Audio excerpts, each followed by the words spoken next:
the second half of the Zach and Pat show in the house. Yeah. Appreciate you coming down, dude. Finally, man. Yeah, it's couple weeks of missed opportunities, but I'm glad to be. No, the first one was on me. Yeah, the second one was on me. Yeah, So I'm so sorry. Yeah, no, we got back at each other on that one, but third time's a charm. I usually don't get sick at all. Yeah, I don't either. And then every month of wrestling season, like literally November, December, and January, I've gotten some sort of funk at some sort of time. Yeah, it's been a weird year. I mean, I had a really bad head cold when we were supposed to record the first time, and I sounded so weird. And then actually just got over having the flu just last week. No, really? Oh, yeah. That long?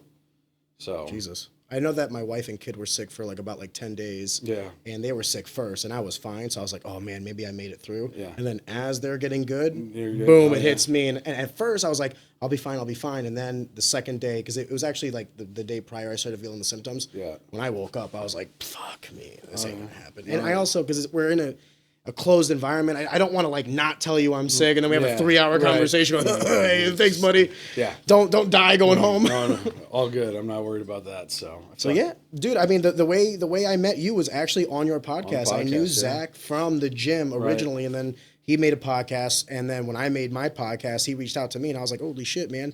Started watching some of your guys' content, and I enjoyed the approach that you guys took. I enjoy watching your show. I appreciate it. We enjoy watching yours too. Yeah, it's funny. Most of the people on the show are people or acquaintances through Zach and the gym. So it's been cool from like that's been my favorite part is how much my network has grown from the show through the people that Zach knows and things like that. And then I've had a handful of people on that I've known, but the majority of it's been people that Zach's known and or come across, and it's been great. So. Did the people around you and the network expansion was that the catalyst for you then starting to train, or was training something you were going to do beforehand? So Zach has been on me about training shit since I met him. Yeah. And it finally just got to that point where I'm like, having all these people on talking about it, and I was just like, you know what, it's time. Yeah. And so I signed up at Watson's, did 3 months. And then hockey started, and so hockey's always been my first love. And so I play on 2 teams, and that runs from September through March and maybe even early April. But once that's done, I'm back at Watson's. Now, if I recall correctly, you were a professional athlete in the sport of baseball, correct? Yep. Did you not also pursue hockey to the same level, or was it always that baseball was the one that you had more of an affinity towards? I mean, I was good at hockey, but I mean, not good enough to play at that level. I was a good high school hockey player, and that was about all I was ever going to be. But baseball, I was here in St. Louis, heads and tails better than most. I mean, even nationally and out of high school, and then had multiple offers. I mean, I had not to brag or anything, but I had my choice of pretty much whatever school I wanted to go to in the Midwest, as well as some coastal schools. Shit, I was smart back then, so I had Ivy League schools talking to me too. So I just never had that. I was never that good at hockey, but baseball-wise, being big and being able to throw the ball hard kind of helps. So. And was that what you were, a pitcher? Yeah, I was a pitcher. Yep. Gotcha. So I ended up had a couple games in AAA with the Reds But yeah, got drafted in 2010, played for 5 years. So, dude, that's amazing. Yeah, loved it. At professional ball level. Yeah. Just wanted to take a second to pause the action and just tell you guys, thank you so much for consuming our content. Easy Talk is a passion project. This podcast is just a bunch of like-minded people coming together to produce some cool stuff and talk to some cool people. One of the things I would very much appreciate is if you could possibly like the video or subscribe to the channel, just because it helps us in the algorithm and ultimately to grow, to get more exposure to everybody, including ourselves, and ultimately just make a better product. Take a second. I'd greatly appreciate it, and on with the show. That's insane. Blast, yeah, you don't make shit. Now they do, thank God. There was a whole lawsuit about that we can get into. But yeah, there was a whole lot. I mean, I think the most I ever made playing, when I was in AAA, it was a prorated 2 days for $21.60 a month. But other than that, the most I ever made playing was like $1,500 a month. Wow. So yeah, and you're not living in cheap places. So like, this is Bakersfield, California, even though it's a shithole, it's still expensive. Pensacola, Florida. I was paying $500 a month to sleep on a blow up mattress in the kitchen in a 2-room apartment with 5 guys. Just so that you could pursue your Just dream. so I could chase a dream. Yeah, they dangle that carrot in front of you because you make it to the big leagues, you're guaranteed a minimum at the time $500,000. So, yeah, it was the league minimum for a year. Yeah. You know, I hate to say it this way, but sometimes in MMA there's like a bad rep that gets kind of associated with like the amateur ranks and the local pros, like how there's no money in fighting. I hate to say it this way, but it's also good to know that we weren't the only guys in our respective sports that were kind of dealing with some of that. Right. Well, and it's like, it's honestly, I feel like a lot of it has to do with these signing bonuses that they give out. And I mean, the stat that they would always tell us is it would take one average Major League Baseball player contract, which is like $3.5 million a year, to fund and properly pay an entire minor league system. Wow. Yeah. And that, because I mean, and they did. There was a whole lawsuit. I was a part of it, part of this class action lawsuit, and it did. It changed the way the game played. Now it eliminated some levels, which once you get in the pro ball, you realize there's some levels that just really aren't needed. But now guys are paid. I mean, I still wouldn't even say properly paid, but they are paid better than what we did. They can actually. They don't have to worry about. I mean, shit. I always had to go into the season with an extra like $7,000 to $10,000 saved just so I could make it through a season. Yeah. How long was the season? 4 months? So I mean, you leave for spring training mid February, end of February, and you're gone until probably middle of September. Oh wow. Yeah. So spring training 6-7 months. Yeah. So spring training runs until the end of March, and you're not paid during spring training, so you're on your own. I mean, if you live outside the team hotel, I think it was like $250 a week for groceries and laundry. But if you lived, But they would recoup you? no, I mean that was like our per diem. Gotcha. $250 a month for groceries. No, to a week. So week, it wasn't okay. bad. But like if you lived in the hotel, it was $12 because they provided breakfast, Lunch and dinner. You got lunch. You got breakfast and lunch at the field, and then you could have dinner after. But the $12 was so you could really do your laundry. Yeah. But once you moved out, they gave you a little bit more so you could get food because they had continental breakfasts at the hotel. So they figure like, oh, we'll include that, and that's what they gave us. But you got creative. I mean, like I would always tell the Reds I was driving to spring training, so that's a long drive from St. Louis to Phoenix, and so they would send you a check per mile on how it went. So I'd get a check for like $950, and then I would go and buy a one-way trip on Southwest for like $100. Yeah. So I'm pocketing $850. So, They never asked for receipts? No, they just sent you money. Then I was like, cool, here we go. So there was ways to work the system that way, but yeah, I mean, you had to. That Walmart's return policy was fabulous. You'd go to spring training and you'd go buy a TV or buy a couch or something or a blow-up mattress in Arizona and use it for a few days, and then right before you're about to leave, you go return it to Walmart and get full refunds for it. So kudos, Walmart. You did whatever you had to do to survive. Exactly. So I remember when I was an amateur and I was like in college, and dude, sometimes I forget just how broke I was. Oh yeah. I never at any one moment had more than $100 in my bank account. Yeah. And I remember every week I would get paid $400 at the job that I was working, but I had this like student credit card with $300 that I would basically like had maxed out from the previous week to like, you know, gas and my car bill. Right. Basically I swiped it all on the credit card. And then I would get my check, I would pay my credit card off, and I'd have like the delta would be like $90 to $100. And I was like, cool, as long as I can just like live with that. I remember, dude, there were times where I was just like living on QT hot dogs and fountain drinks, and I was such a dumb young amateur athlete, but it was also what was within my means. Yeah, well, and that's the And I was still going to school too, so I was like, I was just constantly broke from like, I need to buy this textbook for $120, and $120 to me then was like, oh my god, exactly. How am I gonna eat? And that's the thing is like, how are you supposed to be this top performing athlete and you're having to go order off the fucking dollar menu? Like I couldn't wait for road trips. You got $20 a day, and like in AA, you were either at a 5-day road trip or a 10-day road trip, and so you're either getting $100 or $200 on this road trip, and you'd go to the grocery store and you'd buy a loaf of bread, some sandwich meat, peanut butter and jelly, stuff like that. And you would save, like, and then you'd be saving the rest of that money. Because not only that, you got to pay clubhouse dues, which in AA was $11 a day. What are clubhouse dues? So you have your clubhouse. Where you're actually like training? Yeah, where you're like the locker rooms. Okay.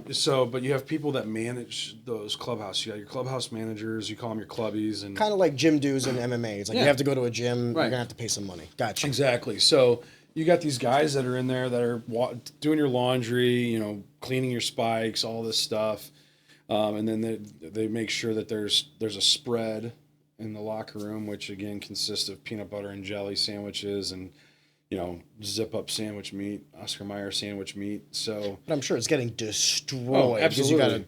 You got 30 guys? 25 guys. You got 25 guys on the roster plus the coaching staff and training staff. So you got close to like 40 guys though. You probably have, I'd say probably 30, 35 guys in there, and so and everyone's going from the same table. And everybody's going, Which actually begs the question too: if the players are getting paid this, then what are the coaches getting paid? Right. I don't even. I'm sure it's just tough across the board. Right. Probably. And so, it's pretty crazy. What the conditions and things like, but some levels they would have billet or host families, so that was nice. So and I'm still close actually with a couple of the host families that I lived with. One up in Billings, Montana, that I still talk to.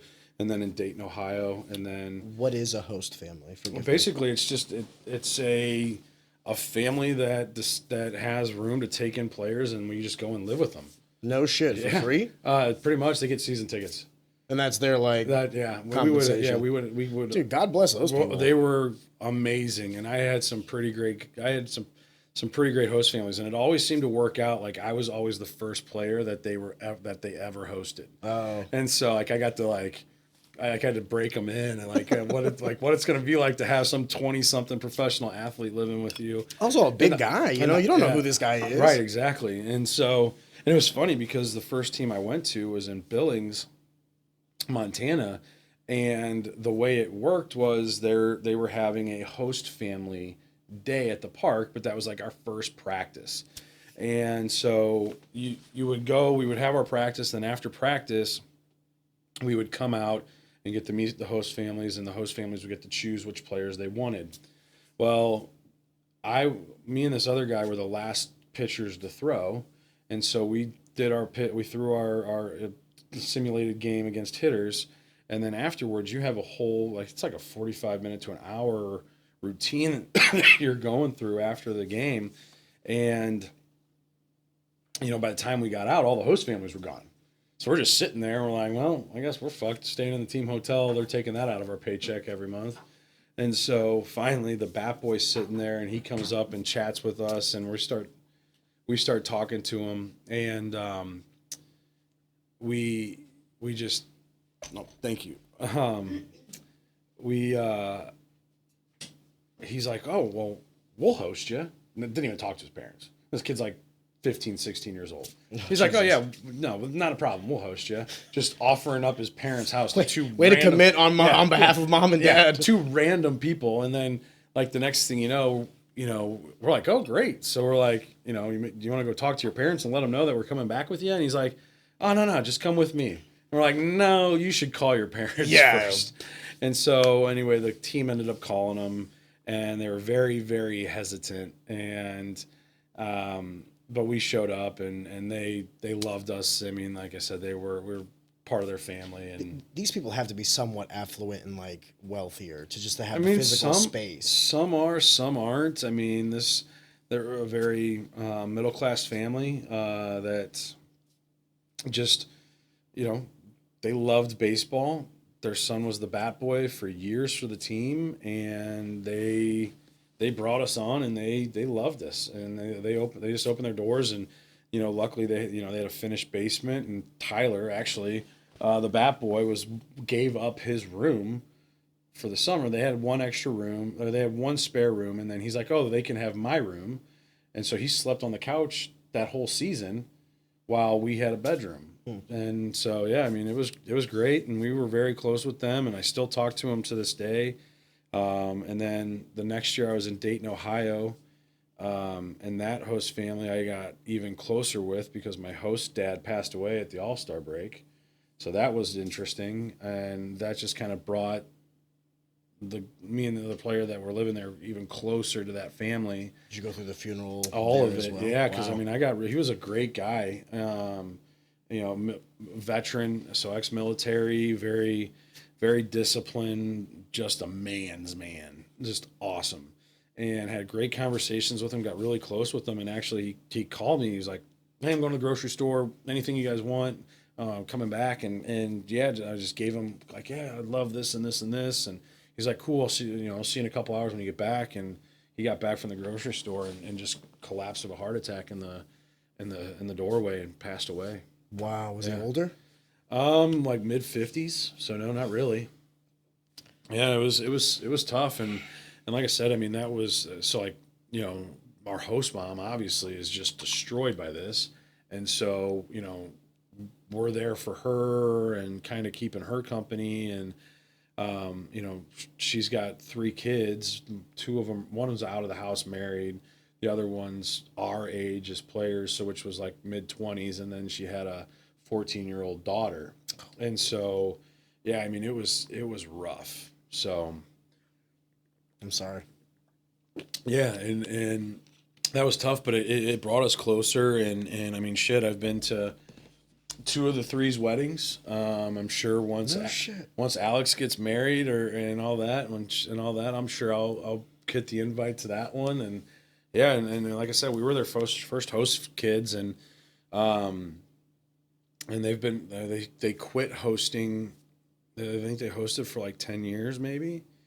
No, 8 years, and until they stopped. And I mean, they've had some big leaguers that lived with them and things like that. So like that's part of it. That's like one of the reasons why is like, oh, maybe we'll. You never know who might make it. Right, exactly. So, but yeah, they've had a couple big leaguers, and I mean, they like when I got called up to AAA, they drove because we were playing in Columbus, and they were in Dayton. They came and saw that game, and yeah, just really cool. It's just a kind of a unique experience, especially like just kind of again growing that network and the people like the names that I had. Like Ken Griffey Sr. was my coach for a couple years. Oh wow. So yeah, so it was just I've got a lot of ex big leaguers in my phone that I played with or played against that I hung out with and just became friends with, and so it's cool to have those connections on guys that I can just call and text and just have that bond with, because I mean it's a very rare group to get to be that, because they talk about the stats, like it's like 1% of the world's population plays baseball. Of that, 1% will play high school baseball. Of the 1% that plays high school, 1% will play college. Of the 1% that plays college, 1% will get drafted. And then of the 1% that gets drafted, 1% makes it to the big leagues. So like literally 1% of 1% of 1% of 1% of 1%. So it's a very small, unique group of people. It really hyper emphasizes how good you have to be to get to that level of any sport. Absolutely. MLB, NHL, NFL, NBA. MMA. You're talking about supreme super athletes. Right. That are also, I mean, when you really think about it, even within those sports, there's like hyper focus to positions, right? So like say you're a professional baseball player, you could be an outfielder, you could be a first baseman, you could be a catcher. Those 3 positions are vastly different skill sets, even though they're in the same sport. Oh, yeah. Same thing in football, right? Being a quarterback versus a lineman versus a wide receiver, that's almost 3 different kinds of games. Oh, for sure. Right? Absolutely. I'm curious. I'm going to ask you a question, and I going forward, I just want to pre-emphasize this. My goal is not to come across as rude. No, but I just want to be candid. Yeah. What is your perception of the game of baseball from when you were little, when you were in high school, when you were in AAA, and now that you've kind of stepped away from it? I'm curious how you view the game. Well, first off, I haven't watched a full Major League Baseball game since I retired. The game is a lot different now than when I was playing. There's a lot of changes that were implemented that's kind of changed the game. The biggest one I think is the time clock. Yeah, it speeds the game up, but I think it takes away, or at least the players are now needing to learn how to speed up their their mental transition, like from pitch to pitch and at bat to at bat, things like that. For someone who might not be necessarily initiated in the sport of baseball, I understand what the clock is time. Can you just elaborate what it is, why it got implemented, and how it changes the game? So the time clock is the amount of time a pitcher has to throw a pitch. The next series of pitches. Yeah, so you get as soon as you throw a pitch and you get the ball back, you have, I believe it's 20 or 25 seconds. I think it's 25. 25 seconds to throw your next pitch, which when you say 25 seconds, that may seem like a lot to get the ball and go through your motion, but like, that there's, and it favors pitchers, to be honest. I mean, as a pitcher, you want to get in a rhythm and you want to work quickly because you want to throw the hitters off their rhythm. And so the biggest thing that separates Major League Baseball players from minor league baseball players is the mental side of the game. Like, they're so mentally strong and so just mentally evolved in who they are as a player compared to minor league guys. Confidence, but just like their mental approach, the way, like, I mean, baseball's a game of failure. Where else can you go in life and fail 7 out of 10 times and be considered a Hall of Famer? Talking specifically about the batting averages. About a batting average, yeah. So, and it's because a .300, yeah, you're hitting 300 is amazing. Yeah, which means you're hitting the ball once every third time. Yeah, so you're a Hall of Famer. Wow. If you hit 300, and I mean, and that's part of the game that's changed. Like, they don't even look at batting average anymore. Guys are hitting like 200. I'm like, dude, those guys, that's fucking terrible. How can they not look at that anymore? Because they're all about like on base percentage plus, like all these sabermetric stats, which I was. The nerds got in, brother. Oh, the nerds got in. Did. Moneyball, man. Yeah, like they're like, we can win games by just getting on base. Moneyball, man. That's a real thing, and that's really taken over the game. And honestly, like, my skill set as a pitcher, I was a good sabermetric pitcher. Based on like my numbers and everything, I was a good sabermetric pitcher, but I never looked at that shit. That shit wasn't part of the game, really part of the game yet until after I got out of it. But now, like, it's like I coach baseball now, and I coach for this organization that has multiple former big leaguers that are associated with it. And we sit there and we talk about this, and they can't stand the game anymore. Like, wins and losses don't matter anymore. Just getting to the playoffs is all that matters. Like, no one gives a shit what your wins and losses are, but you just get to the playoffs. Like, we'll never see another. So, like, the big number as a pitcher is 300 wins. If you, like, you're considered one of the greatest pitchers if you can get 300 wins.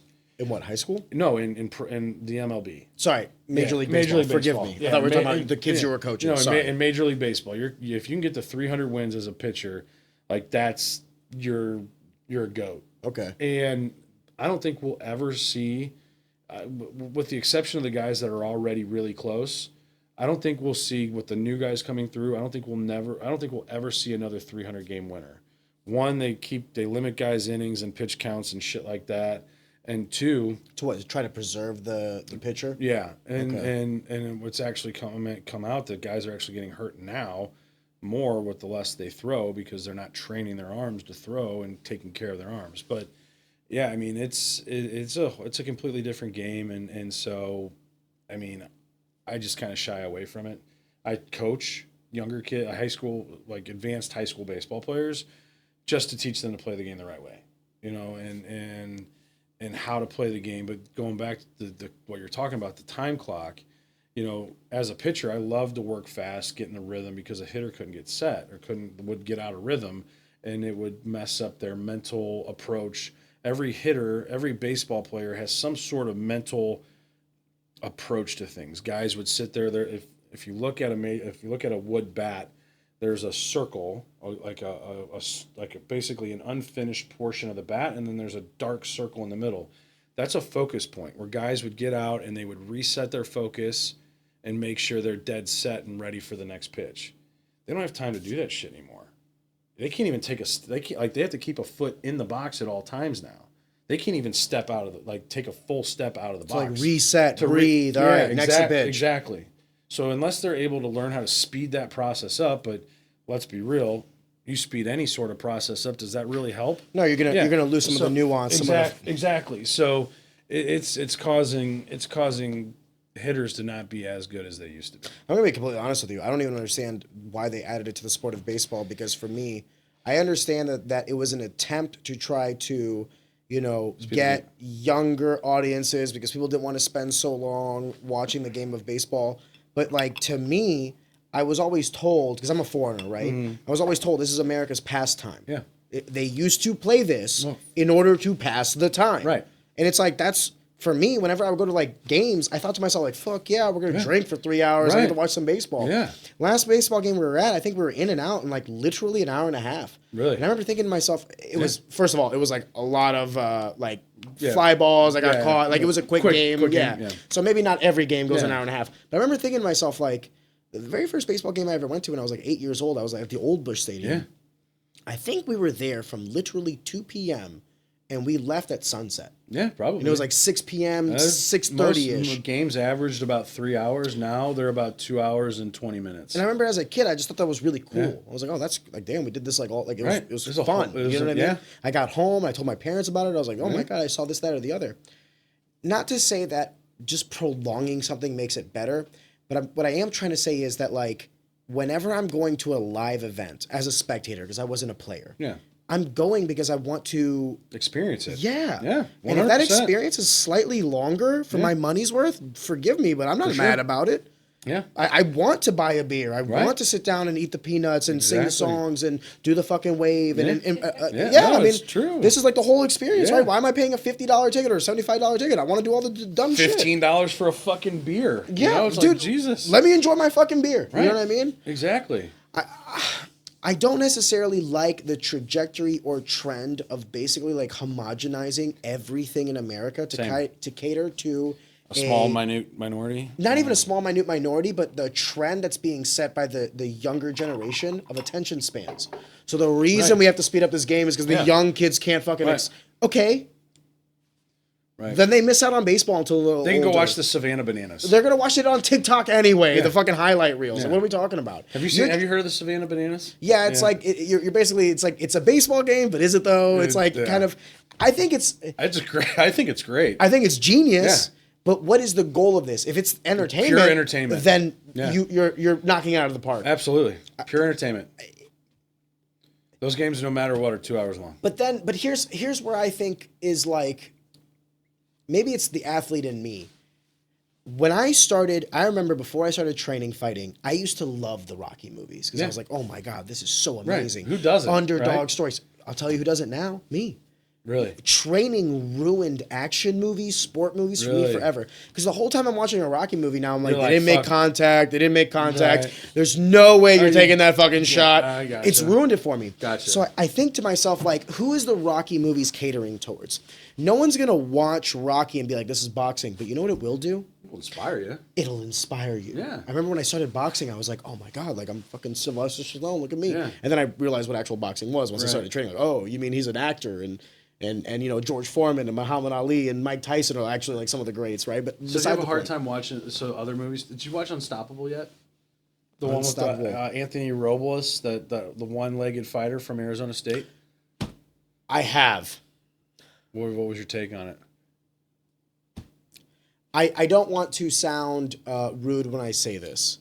I will just say that for me, at this point in my life, I only appreciate authenticity and like what is like feasible in reality. Yeah. You know what I mean? And unfortunately, when you're talking about fighting specifically, 2 arms and 2 legs everybody has to be on an equal playing field. I don't care what I don't care what the circumstances are. As soon as you start eliminating limbs, you're now cutting yourself at 25% per limb, right? And when you do that, you might be able to beat certain people. You might be able to overcome certain adversities. Right. But when you get to a certain level, that's going to be it. Yeah. And I hate to say it that way, but like I love a good underdog story as much as the next man. There are some sports where the rule sets kind of actually help in certain aspects. Yeah, I was kind of wondering because I figure like being down a leg, I mean, well, might have an advantage in wrestling. In wrestling, it actually does. There was an NCAA champion who actually did not have either legs. He Right, double amputee, no legs. How the fuck you pin a guy like that? Yes. Here's the thing. You don't. Yeah. Right? I got to be very careful how I say this. There are weight classes for a reason. And I'm going to say something knowing that it sounds bad, but it is the truth. Yeah.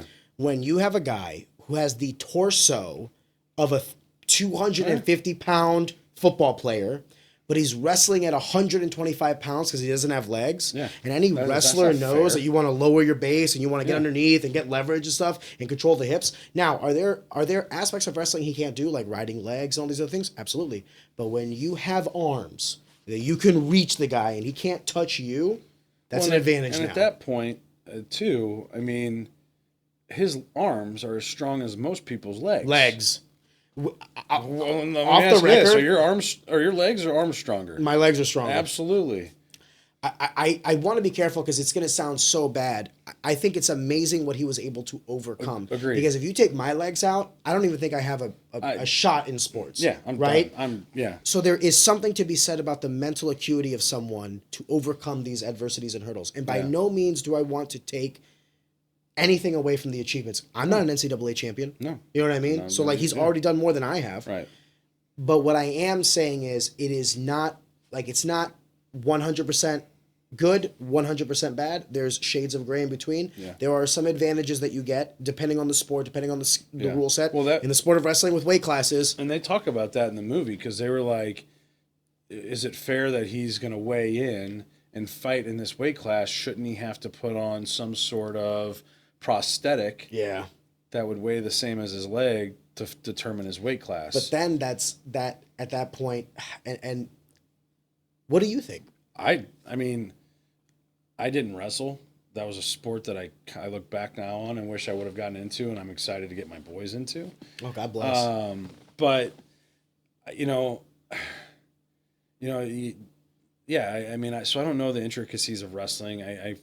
I've done jiu-jitsu, and I know the importance of having legs in jiu-jitsu, but I also know, like, hey, if I was missing a leg right here, it might be pretty easy to slip out of something. You're not wrong. You're not wrong. Right. Here's the problem. If you're holding them accountable for the limb that they don't have and forcing them to weigh in with a prosthetic, then making them fight without it, you are now knowingly giving him a disadvantage. Right. I would rather be of the camp to enable someone with a slight advantage physically. Agreed. Because they are going in with a disadvantage of technique. That guy can't throw certain leg kicks. Right. That guy, he's on one leg in a fight. Right. There's no grappling there. Yes. There's no grappling. Well, you can't actually. I would make the argument that the grappling aspect would be easier than the striking aspect. Because have you done striking yet, or have you done just jiu-jitsu? Just jiu-jitsu. If someone has one leg, guess what? You have a heavy bag in front of you. Good luck. There's no angles. There's nothing there. Yeah. You know that whatever you're going to throw is going to land because he can't move. Yeah. So I would actually make the argument that the grappling aspect is more conducive to losing of limbs. Yeah. That's why the gentleman that I spoke of, and I don't want to say his name. I guess I should say most standing up grappling, because I mean, when you watch most wrestlers in the way that, I mean, they're up and they're grappling tied together for as long as you can. When you watch this guy with one leg, he's immediately going almost like pulling guard. Yeah. I mean, he's not sitting on his ass, but basically he's going in for a shot and he's basically setting the pace. Yeah. Because he knows that he has to. Right. I think what human beings innately do the best on this planet is overcome based on what they have, what they don't have. Mm-hmm. So it's like if you have one leg, instead of sitting there and saying, oh, woe is me about not having this one leg, you'll adjust. Right. Okay, well, how can I change, or how can I use the rule set available to me to hyper focus on what I do have and try to minimize what I don't have? Gotcha. I think in a sport like fighting, wrestling, jiu-jitsu, where there are weight classes, that's the thing, right? Yeah. That's the rub, is that there's weight classes. If there wasn't weight classes, then by virtue of not having limbs, it's a clear disadvantage regardless, right? But because there's weight classes, now you kind of gap that physical divide between the individuals of certain weight classes. I would still say this, and this is why I say it's still a net positive. I would rather be a fighter with 2 legs and 2 arms than be a fighter with not 2 legs or 2 arms to get to a lower weight class. Does that make sense? Absolutely. So I inherently know that not having those limbs is worse than having those limbs. Right. So I'll say that. But to bring it back to the original thing about like Rocky movies and like, yeah, dude, training has just like action movies Whenever I see like a girl jumping on a guy doing like a 360 and like he's dead, I'm like, that doesn't happen. Whenever I see one guy who's taking on like 4 people, I'm like, dude, you're dead. Yeah. You're dead. The first guy is grabbing you. The second guy is punching you. You're dead. You're done. Like, anybody who's ever been in like an altercation out and about knows that like 1-on-1 is tough. Yeah. 2-on-1, you're like, oh fuck me, this is don't hit me in the face. I'm gonna de-escalate. Yeah. Hey boys, can't we get a drink? You know, 4-on-1, bro, I'm running. Yeah. Fuck that. I'm showing you my 50-yard dash. Big gulp. Whoops, see you later. And that's the other thing, right? In reality, you have weight classes in sport for a reason. Right. So like I like to think that I'm like a well-trained guy, and like I'm 5'8", $180, right? If I go against a guy who's like 6'2", 300 pounds and untrained, that's still a rough fucking go. Yeah. If he knows anything, this might be a rough night. Right. He's just so physically superior to me. Right. So it's also like, it's just ruined it because everything I view now is through this lens of fighting of like, okay, like even when I go to like restaurants, I think to myself like, you know, where's my bag? Can I run out? All these other things. I've ruined a lot of things for me because of training that I would rather have ruined and not be ignorant, but there's a price to be paid for knowledge. Yeah. Well, that's why I ask about about your perception of baseball, and I'll explain why. When I first got into fighting, I was like a kid like that had just witnessed space for the first time. Yeah. I'm like, oh my God, there's this thing that I didn't know, and I can learn this, and I can become really adept at the skill set, being hurting people. Yeah. And then once I got like amateur level, I was 10-0. I went pro, and then after the pros, I didn't make it as far as I wanted to make it. There was a fundamental schism in each one of those. When I was young, first getting into it, I was very naive and innocent. It was pure-hearted going into the sport. It was really just about learning and bettering myself. Then, because I had shown some promise, other people started to bestow me some ego and some confidence, like, hey, you could really do this. Yeah. So then I went from this innocent thing to like, oh, well, maybe I can turn this into something. It was kind of like this hopeful thing. Once I went pro, it turned into a business.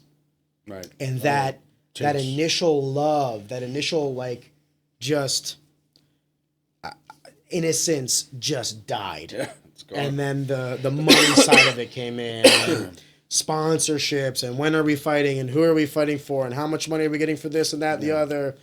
It started turning every fight into a business transaction, which was fine because I understood we were like in entertainment. But then, was it a business idea to have the mustache? Because I thought that was... Oh, the bald head. I thought that was great. When are you going to bring the back? Dude, you know... You just need to shave it all off and just rock the mustache. So I went bald with like the mustache. badass. I watched that movie Brunson with Tom Hardy. Yeah. And I just loved the way he fucking looked. Yeah, I thought it was so badass. It looked great on you. So I was like, I'm going to fucking do that. Yeah, You know what I mean? It was great. I wish I could sit here and tell you like that was my idea. No, I ripped it 100%. Yeah, I went back. I was watching some of your fights before. I knew I was like, oh, I'm going to come on here. I want to see some of your fights. And so I went back and I was like, damn. That fucking mustache. Like, not like looking at the fights like, oh, you beat these guys out. Like, that fucking stash. It's a handsome devil. That stash was great. Can I tell you a calculation error? Sure. Don't be bald in a fight. Really? Yeah.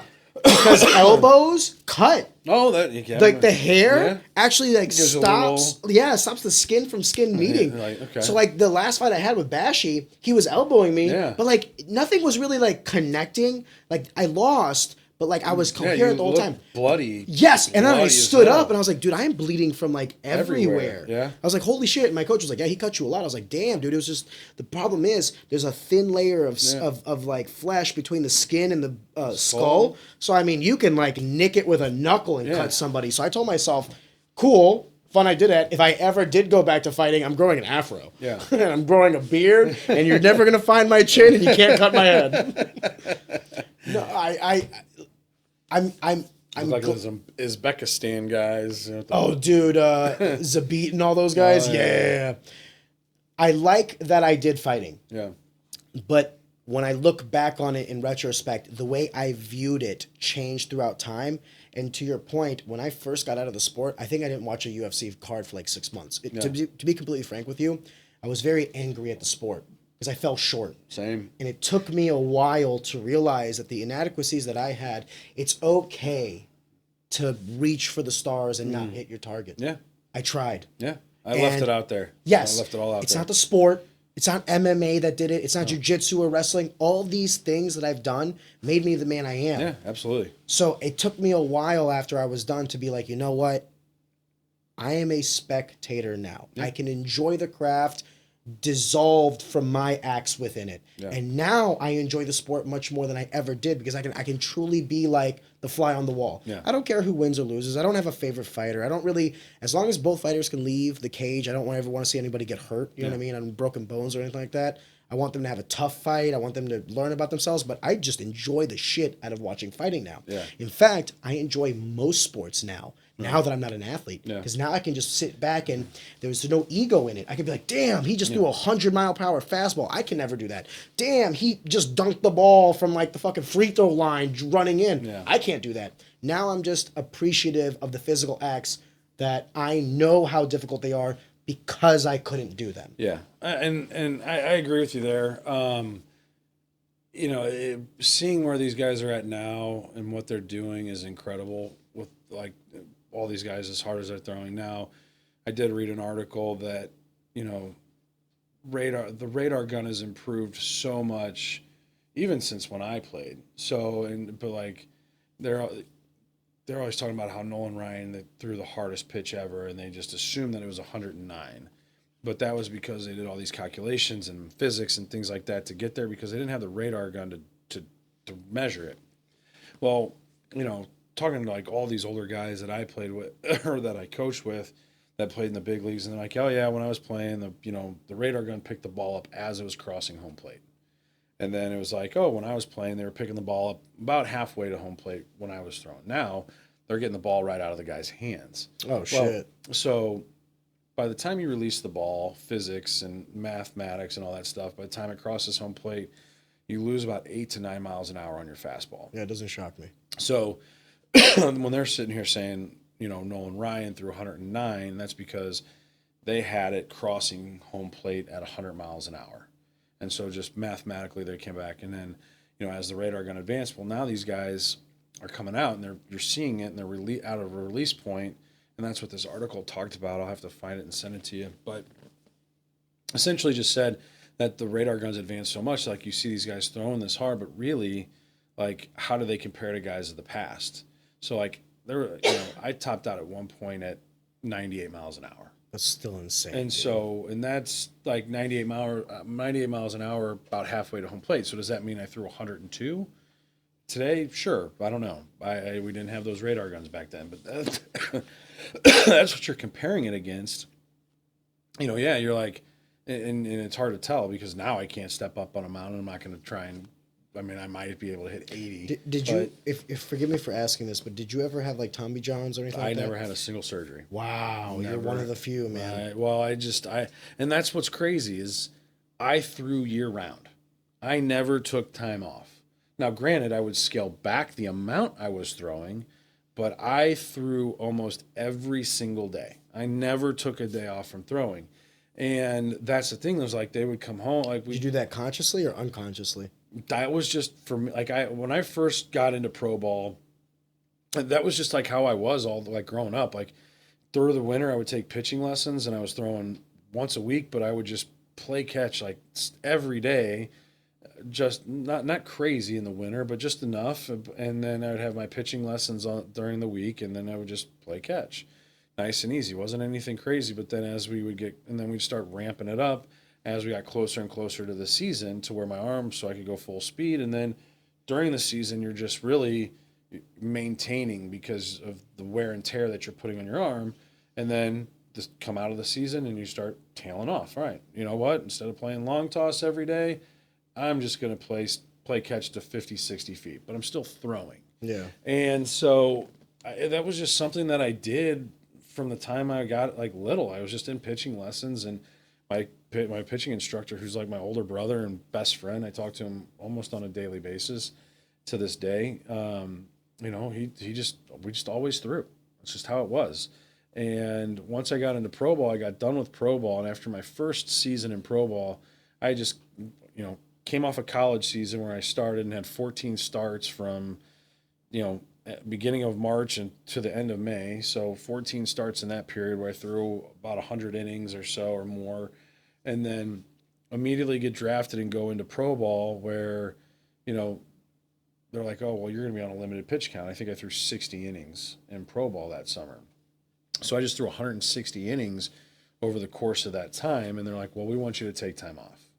So I'm in pro ball. So I think they know, I'm like, oh, they know what they're talking about. But you certainly realize that It's also tough because what works for everyone, Right. you know? Exactly. Is there anything ever that works for everyone? No, Like, no. And so I took time off. I took the rest of September, October, and started just tossing again in November. And I was not ready for spring training. My arm was not in shape. And I just, and I was started experiencing some arm pains that I never dealt with before. And it was stuff, you know, and I never had surgery, but I was dealing with bicep tendonitis for a lot of the last of my career because, you know, I took that time off and then just coming back from it, I didn't do it right or whatever. But I just, from then on out, I never stopped throwing after that first off season, and I never had a single problem. But I know guys but like now you have these weighted ball programs that guys are throwing with and things like that. And it's just. is it safe to say that the technology has never been better? Oh, for sure. Absolutely. I mean, the biomechanics of pitching and all that has been completely revolutionized. But at the same time, there's this weighted ball program that when it came out, it was maintained for like building shoulder strength and stability and as an arm care program. Well, you get it in the wrong hands and you're like, oh, this is a velocity building program. And now you have these guys throwing these weighted balls as hard as they fucking can. Because they're trying to top out now. Why not pitch 105? Right, exactly. You know, so they're out there chucking these balls as hard as they fucking can instead of using them for the arm care that they were originally developed for. Now you're seeing like shoulder surgeries, Tommy John. I mean, shit. That's basically mandatory now. It's on the rise. But what would you say to the young athlete? Because I know that if you would have asked me when I was like, 25, I was just getting into my pro career. Yeah. I don't think there was a price I was not willing to pay physically for my dreams. Yeah. So like you have this weighted ball program that is, the creation of it is more for, rehab, sustainability, a little bit of strength and conditioning to kind of maintain over the course of a long run. Can easily be abused. I didn't do any of that shit, and I still threw 98. So yeah, but what about the guys that want to throw 105? Right? Because we were talking about the 1% of the 1% of the 1%. Duly noted. Yeah. I was close. I never made it. Right. So then there was an echelon of guys that were better than me that made it. But then there's an echelon of guys that are better than them that get top 15. Yeah. Then there's the echelon of guys even better than them that become world champions. So now we're talking about like the inches that make up a mile. Right. Right? So like you might be like, listen, I could throw fucking 98 without it. But then there's some guy who's like, well, I want to throw 105 and I'm going to pay any fucking price. Their body's not built for that though, and that's they don't give a fuck. Remember when you were 25? So how are you going to be one of the tops if you're hurt? Because that's all that's going to happen is those guys are going to get hurt. Maybe which is what you're seeing. Well, maybe it was just me, Yeah. but my thought process was always like, I'm here for a good time, not a long time. Right. I know that I'm going to fucking run it red, and I know that I'm not going to maybe hit 70 years old. Yeah. I didn't care. Yeah. At 25 years old, Arion was like, let's fucking go, boys. Well, the different that's the mentality of a fighter, and I mean you're in there, you're literally putting your body and life on the line every time you step in the ring. When you go to the mound, you're going out on the game. You're not in. It's not like that. Like but you don't think these like people might have the same mentality of like I will do whatever it takes. I mean, I think to an extent, and that's the problem is with it is baseball's not like that. Baseball, you can't have that mentality because you want to have the mentality to strive and be better and get better, but you also have to know your limitations because if you try, like the way I pitched towards my career changed. Like once I broke my leg and I lost a whole off season of training, my lower body power was gone. That's where the power comes from is your lower half, and people forget that. Yeah. Like you want to throw 100 miles an hour, you better have big fucking legs. Can you cuss? Yeah. Okay. You can have. I wasn't sure. You gotta have fucking horse legs. I mean, that's the thing. Is like when I played baseball, my legs and my ass were fucking huge, and very strong. And that was the thing is that's where your power comes from. And now they're training the arm for that. Yes, you need arm speed, you need arm action and all that. But if you're not developing the lower half to get and using your body properly, it's going to be very difficult for you to get up to that top tier, and you're just going to hurt yourself. Yeah. And the fastest way out of professional baseball player is going to be through the rehab room. And if you're constantly getting hurt, what's the point of Having you. Right, exactly. So, I mean, I learned early on, I go, listen, I knew that I was like, I'm like, yeah, I've got some power and I can throw hard. I'm never going to be a 100-mile-an-hour guy. I hit 98 like twice in my career. I pitched at like 93, 94 to like topping at 96. And consistently. That's where I was at. And that's how I pitched. I moved the ball in and out, up and down. I had to spot at that. Like I wasn't going to go. And back when I played, the guys throwing that hard would go out for one inning. And they would just blow it out for one inning. Where I was a guy, if I did everything, I would have to long relieve, meaning I'm throwing 2-3 innings at a time. Or hell, I might even have to spot start where they're expecting me to go 5, maybe 6. Then come in and set up and throw 1 or 2, or they're in close. Like I literally would do everything. And so, you know, after I broke my leg and I lost some power in my lower half. Did you break your leg in baseball or something completely different? Oh yeah, I was throwing a pitch and. Oh my God! Yeah, one of those on the knee or shin. So I hyperextended my knee, but like I did a lot of yoga, so I was super flexible. So I naturally hyperextended anyway, but over hyperextended when I hit the heads of the bones in my legs, the tibia, fibia, and femur. Oh no! They came together like that and hit and fractured. Oh my God! Yeah, it wasn't fun. I got the video. I don't want to watch it. You want to see it? Dude, I don't. I'm that guy. When Anderson Silva snapped his leg, I watched that live. Never again. I don't want to watch it. Yeah, like that Willis McGahee he hit with the University of Miami. Yes. That's forever seared in my brain. Or I forget what it was, but it was like the March Madness NCAA basketball. I think it was Penn State. Some guy went up for like a rebound or whatever, stepped, and I mean his bone came out. Yeah, and I was like, nope. Nope. Never again. I don't like seeing that, man. I don't like seeing. I love watching knockouts. Yeah. Because there's like a beauty to it, right? I hate watching injuries because I'm like, dude, I know immediately there goes a year. Right. There goes a year. It wasn't a minimum a year. Right. And in a knockout, like you're trying to knock the guy out. Yeah, that's the you're the not trying outcome. to break. You're not trying to break your leg. No, that's just And I think fighters also like would say that like, if I've never won a fight due to like doctor stoppage or like a technical stoppage. I don't want someone to kick my shin and break their leg. Right. Because that just that tells me that there was like something else wrong there. I want to get the finish, right?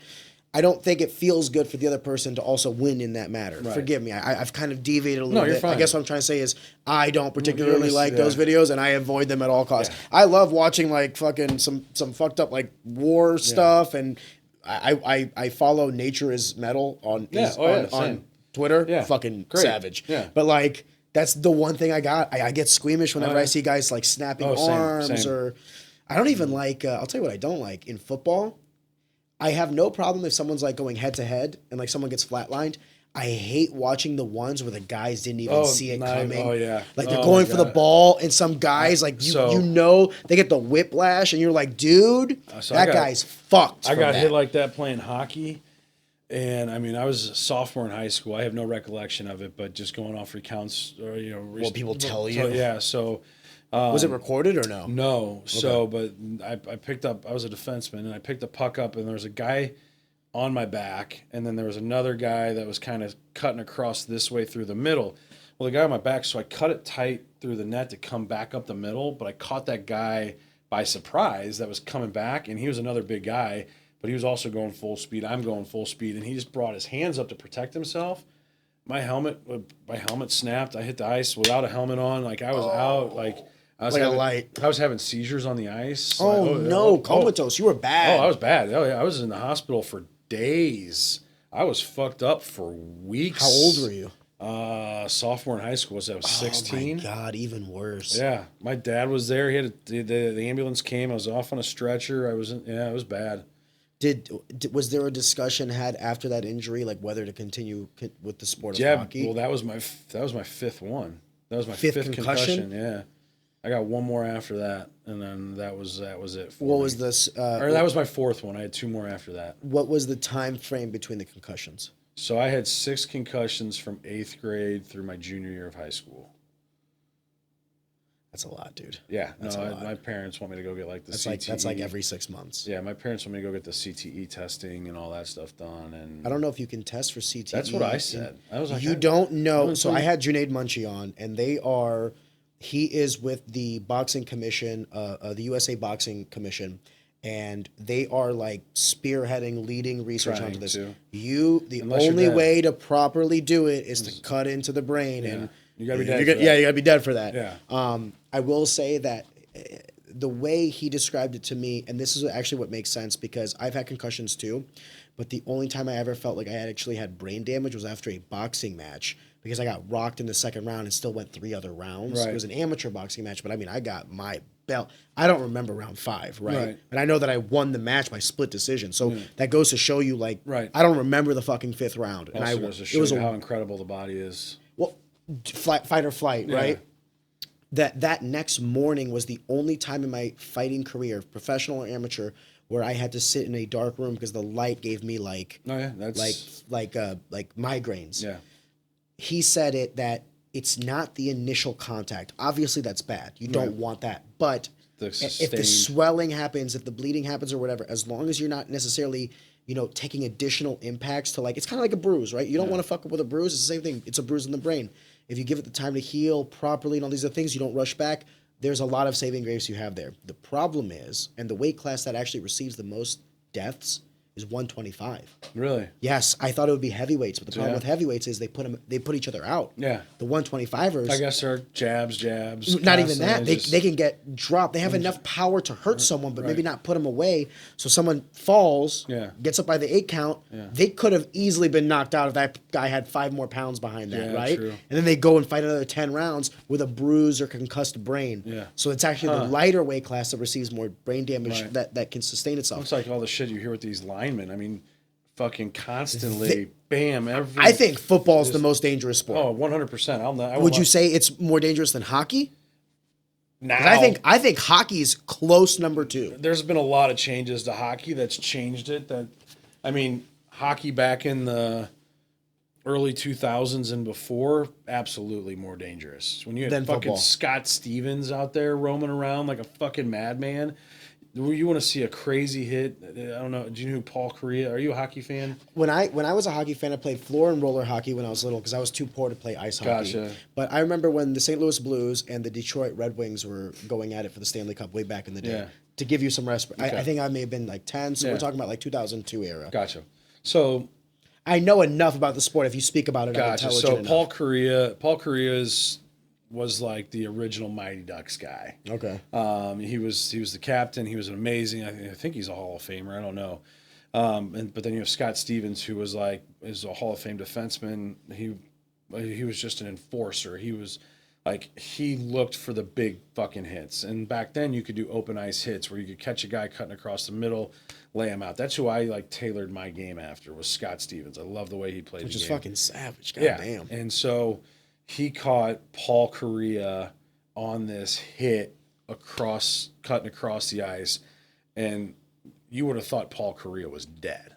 Like the way he went down and he was just motionless, he was dead on the ice. They immediately come out, they check on him, all this stuff, and they get him off the ice, they get him back in the locker room.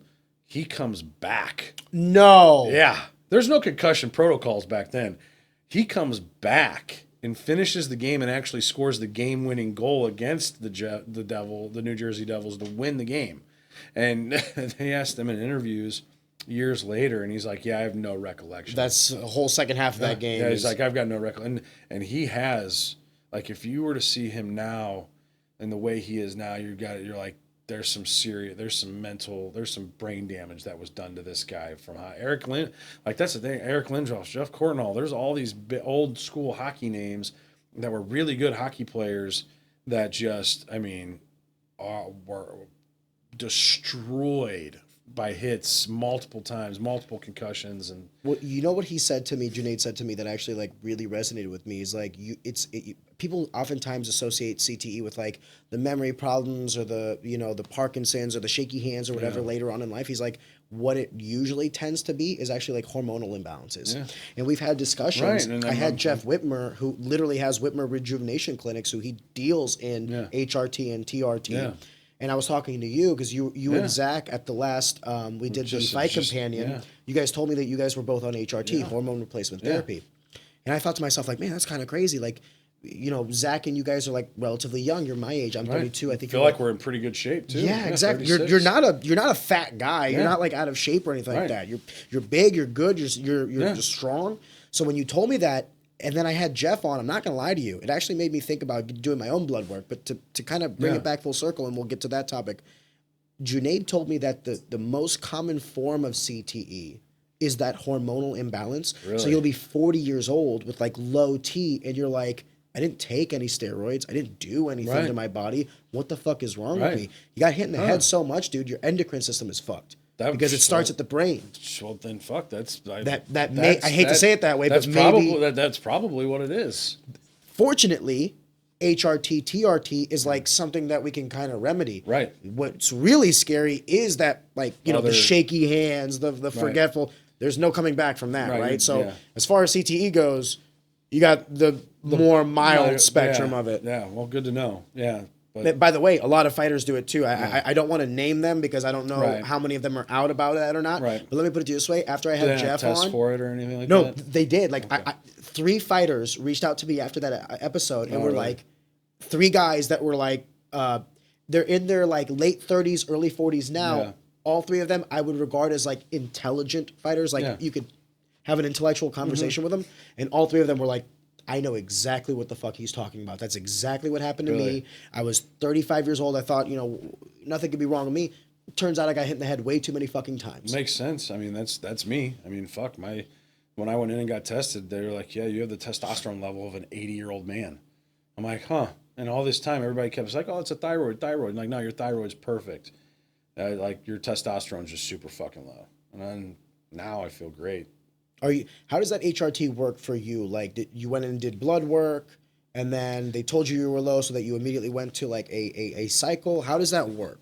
This is actually kind of for me, to be honest with you, because I had Jeff on, but I never asked like the questions that I wanted for myself. So my journey started back towards like the end of 23, and I was talking with some friends, and they were talking about how they had gotten on testosterone because they were feeling all these different things that they're feeling. I'm like, oh, that's me. I felt like this for years, and I just thought that was normal. Lethargy. Yeah, just, no energy. I was like, every day by noon and 1 o'clock, I was needing a nap. I mean, shit, there was times where I fell asleep sitting at my computer working because I was just done. Exhausted. And then like not having energy to chase. And you were sleeping 8 hours. Yeah, getting plenty of sleep and eating and all of this stuff. Eating healthy, trying to be healthy, exercising, all these things.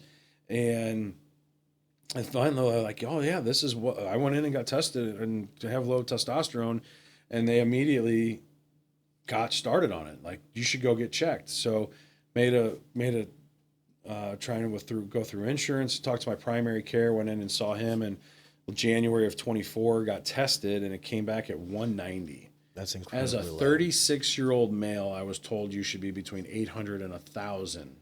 And I was at 190. They're like, yeah, this is like the testosterone level of an 80-year-old man. And I was like, well, that's fucking great. How do we fix it? They're like, well, we want to. They did a full blood panel. And they're like, well, let's come back in 3 months and retest it. And you're talking about getting into CrossFit, and you're talking about getting in with a nutritionist to really dial in your health. And I said, let's see how that works and see how that changes things. I was like, okay. So I'll come back in April and get retested. So before you took any sort of testosterone or anything, they were actually telling you to do lifestyle changes. Right, which I was already talking to them about, hey, I'm just now getting into this. I've started with a nutritionist. Let's see how this works. And they're like, okay, let's come back in 3 months and reassess. So go back 3 months later, and, body weight's down, body fat's down, all this stuff, eating healthy. And my testosterone went from 190 to 220.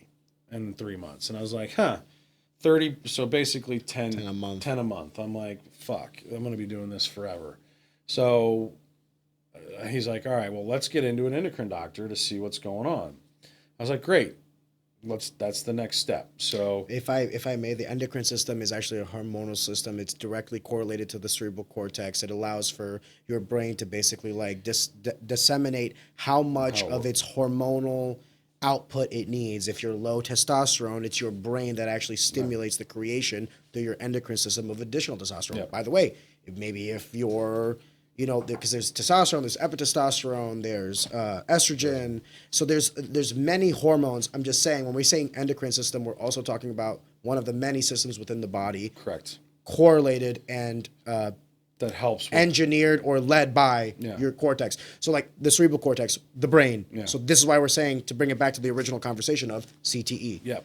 So he's like, all right, well, let's get into seeing an endocrine doctor. Great. Gives me a number of couple different ones. Call them all. The earliest, they're like, oh, I can get you in June or in July. We've got one available. We just had a cancellation. We got one appointment available. I'm like, well, I'm going to be out of town, so I can't make that. Is there another one? They're like, not until October. So this is April. And I'm like, well, fuck me. Okay. So I'm going to just, 5 months, 6 yeah. months. So of I'm like, what, all being right. miserable? Yeah. So I'm just like, well, Because now you know. I'm like, I've lived this long with it. What's another 5 months, you know? Really? Yeah, I was like, what's another 5 months to wait to get into this? Did you wait 5? No, Okay. I had. Fuck that. Yeah, Like, well, being miserable, but you know but why. like, no, the reason why, yeah. So I'm gonna go to the Gold's Gym and I'm gonna fix that problem myself. yeah, so I just. I'm joking. I'm joking. That's kind of what I did. I just, just kept going. So CrossFit. So, Oh, you got the guy deadlifting 800 pounds. Hey, brother. CrossFit, jujitsu, and There's no shortage of it. And nutrition, So that's what I did, and so so I go in to Jesus. So I'm like, I'm just gonna power through until October. And so we have, the podcast, and we had Rocky Aliberti come on. He's the one of the owners of New Age Health and Wellness.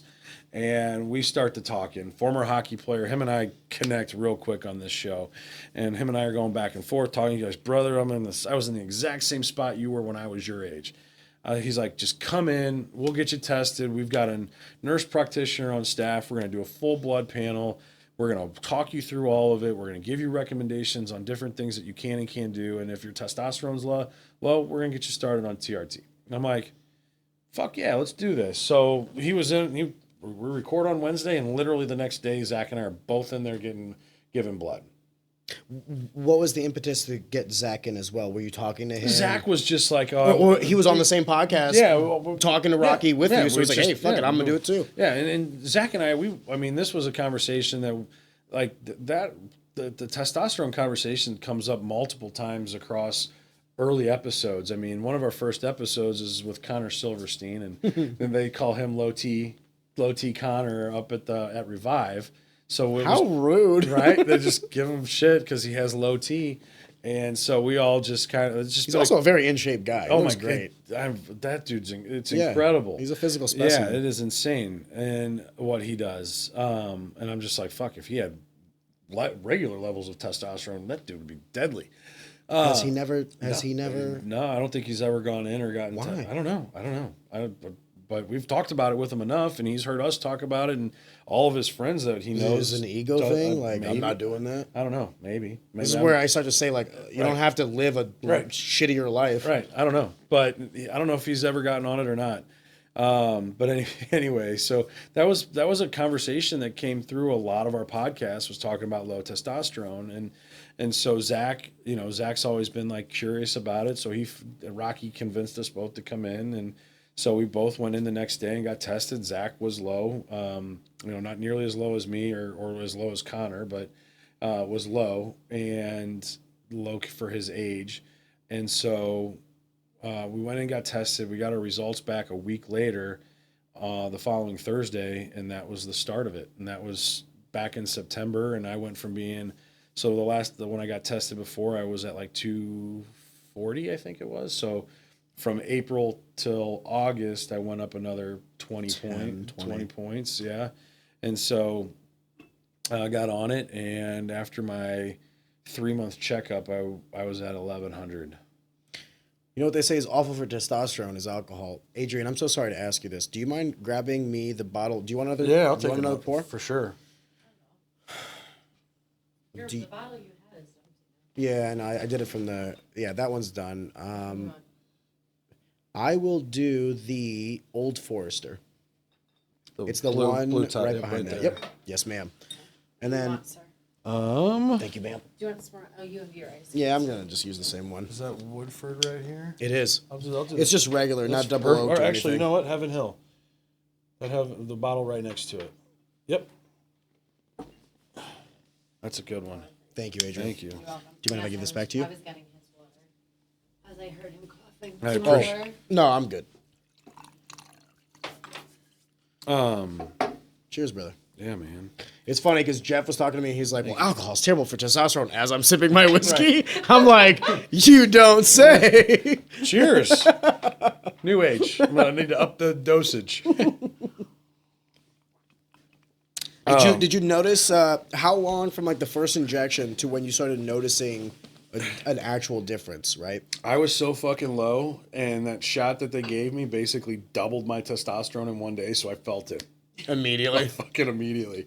Most people are like, oh, it took me forever, but like I was so low that I literally felt it that first shot. I felt like someone just injected 10 cups of coffee into my system, and I was just so, I was like almost like the movie Limitless when he takes that pill for the first time, and he's just like, oh, The world's brighter. Yeah, and he's got this energy and the strength and all that. Like that's how I felt without any jitters or anything. Like the very first time I got that shot, like not like within an hour, because I went in that morning and then I had a networking event, and I've never been so Fucking ready. I networked my ass off after that. You should have shot. seen the way I was shaking Man, hands. I made so many connections at that event. But no, yeah, that initial one, that was quite the feeling, and then it's just kind of been like that. It's just kind of maintained that ever since. So, yeah, I mean, So how long have you been on the HRT now? so since October, so what? since like beginning of September, Okay, so roughly 6 months. September, October, November, December, We're in February now. Yeah, 4.5 months. Safe to assume that you're probably just going to continue this forever. Have to. Well, you don't have to. They said that's one of the misconceptions. They're like, people assume that once you start TRT, your body stops naturally producing it, and it relies on the shots, and that you have to continue to do that for the rest of your life. Well, if you want to continue to maintain a level, yes, but you can stop testosterone, and your body goes back to producing the amount that it was producing prior. Yeah. So I'd go back to being an 80-year-old. That sounds awful. Yeah, it wasn't fun. Now that I know what life is really like with normal testosterone levels, it's great. I mean, focus, energy, libido. I mean, shit. It's like a 14-year-old boy again running around. Jesus Christ. Just Waking up with like a random morning yeah, wood. just like boom. I'm ready to roll. Yeah, it's great. It's we laugh at that, but that's so utterly important. The number one Absolutely. reason for divorce is financial. Yeah. Number two is sex. Sex for sure. So if your wallet is limp and you're limp, Yeah. marriage isn't going to work. See you later. Yeah, why are you here? Right, exactly. Which it sucks to say, but like, It's true. Well, men have, I hear all the time these men that have like, the standards that they hold for their women, but it's Yeah. like, it's nice to sometimes hear from the women, like the standards they hold for their men. Exactly. It's like, you want her to cook and clean and all this other stuff. Well, you blowing her back out. Right. Are you handling the mortgage? Right. Oh, you're not? Yeah. Shut up. Yeah, exactly. Keep it down. Exactly. Get a completely separate kind of discussion, but I'm Yeah. curious. What do you think high level of an Andrew Tate-like figure, that manosphere community, do you think it is a net positive, neutral, or negative to young men? Because I don't believe that they influence anybody over the age of 25. No. Because by then you know what the fuck, you know who you are. Yeah, I don't think they have an influence on the young minds, which I think is good. Actually, I do. What? Bro, ask a high schooler. Okay. I had this little fucking pudgy kid talk about how he's an alpha male. He's like, Coach Z, I'm an alpha. I go, Let's get on that. I want to forget. I'm not gonna say his name, but I was like, son. I was like, you want to know who never has to say they're an alpha? An alpha. An alpha. The fucking big dick ballers walk into a room and you know by presence alone. Exactly. Oh, that suit fits him. Yeah. That's a baller. Yeah. It's tailored. He's doing. Yeah, he's doing great. Yeah, he's doing all right. You know, I think there's aspects. I don't agree with everything they say. Of course. But I do think he makes a lot of really good points.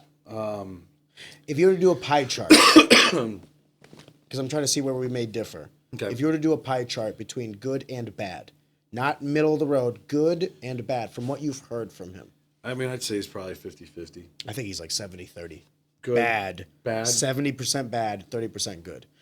Maybe I'm not listening to the same things because I only get the algorithms are only going to show me the things that are similar, and so like everything that I've seen kind of correlates to the stuff that I like. What are some messages that you liked? I mean, and this kind of goes into the broader thought, aside from Andrew Tate, but like some of the things that you hear from this manosphere community that you think resonates with what a man should be. I mean, I love the aspect of self-defense, and that essentially that's why I've gotten into jiu-jitsu. I think just the level of confidence being able to protect yourself and loved ones brings, like, you're a man. I mean, unless you're dating like Mackenzie Dern or, you know, some of these MMA fighters, shit, fuck. I mean, it's just like, you're the protector. That's your job. You're big, you're strong. Like, that's what you're supposed to be.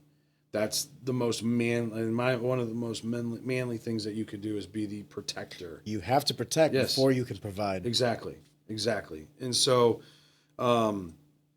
that's probably the biggest and most important thing, and apparently that's toxic. And that drives me fucking up a wall. We did a whole episode on this shit, and, you know, it's you know, if being a protector and being strong and being physical and being able to protect the people that I love is toxic, call me fucking toxic.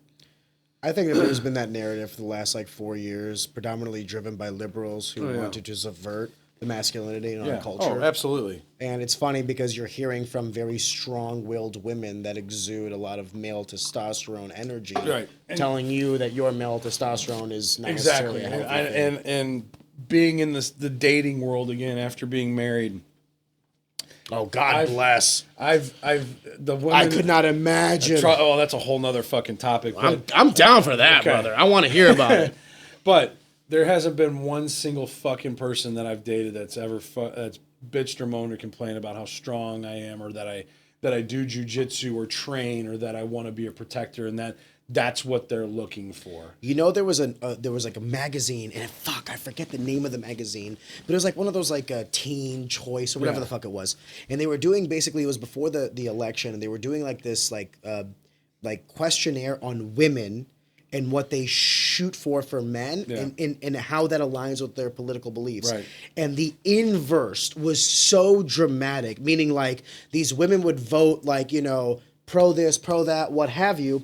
But then the men, like the qualities that they wanted in their man were like clearly conservative values. So it's like, hold up. Like, you guys want best of both worlds. Right. Fine, ladies. Cake and have it eat. By the way, so do men, because you want your girl to know everything in bed. How did she learn it? Right? you don't want to know that. Lie to me. Everybody's got a pass. Lie to me. You know what? She watched a video. It was just ironic to me. It was like, it made me think like, yeah, you know, because I see guys do it all the time too. You know, you want the freak in the sheets, but a lady in the streets kind of thing. It's like, well, dude, you can't have one without the other kind of thing. Right. You got to, you know, they learn, like you said, they learn that shit somewhere. So, but no, it's, I mean. Sorry, before we get into dating, let's finish this conversation we had about masculinity. Okay. Because I do think there's a lot of things about that sphere of influence that are actually toxic. Oh, this hyper fixation on the material. Oh, that's the worst. Because if you think having money makes you a man, boy, do I know a lot of rich pussies. Fuck yeah.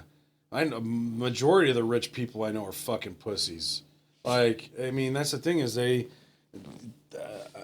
don't know. I don't associate wealth with money. That's not how I look at things. Like I fucking lost everything in my divorce in terms of money wise, but I feel like I'm wealthier now in terms of my happiness.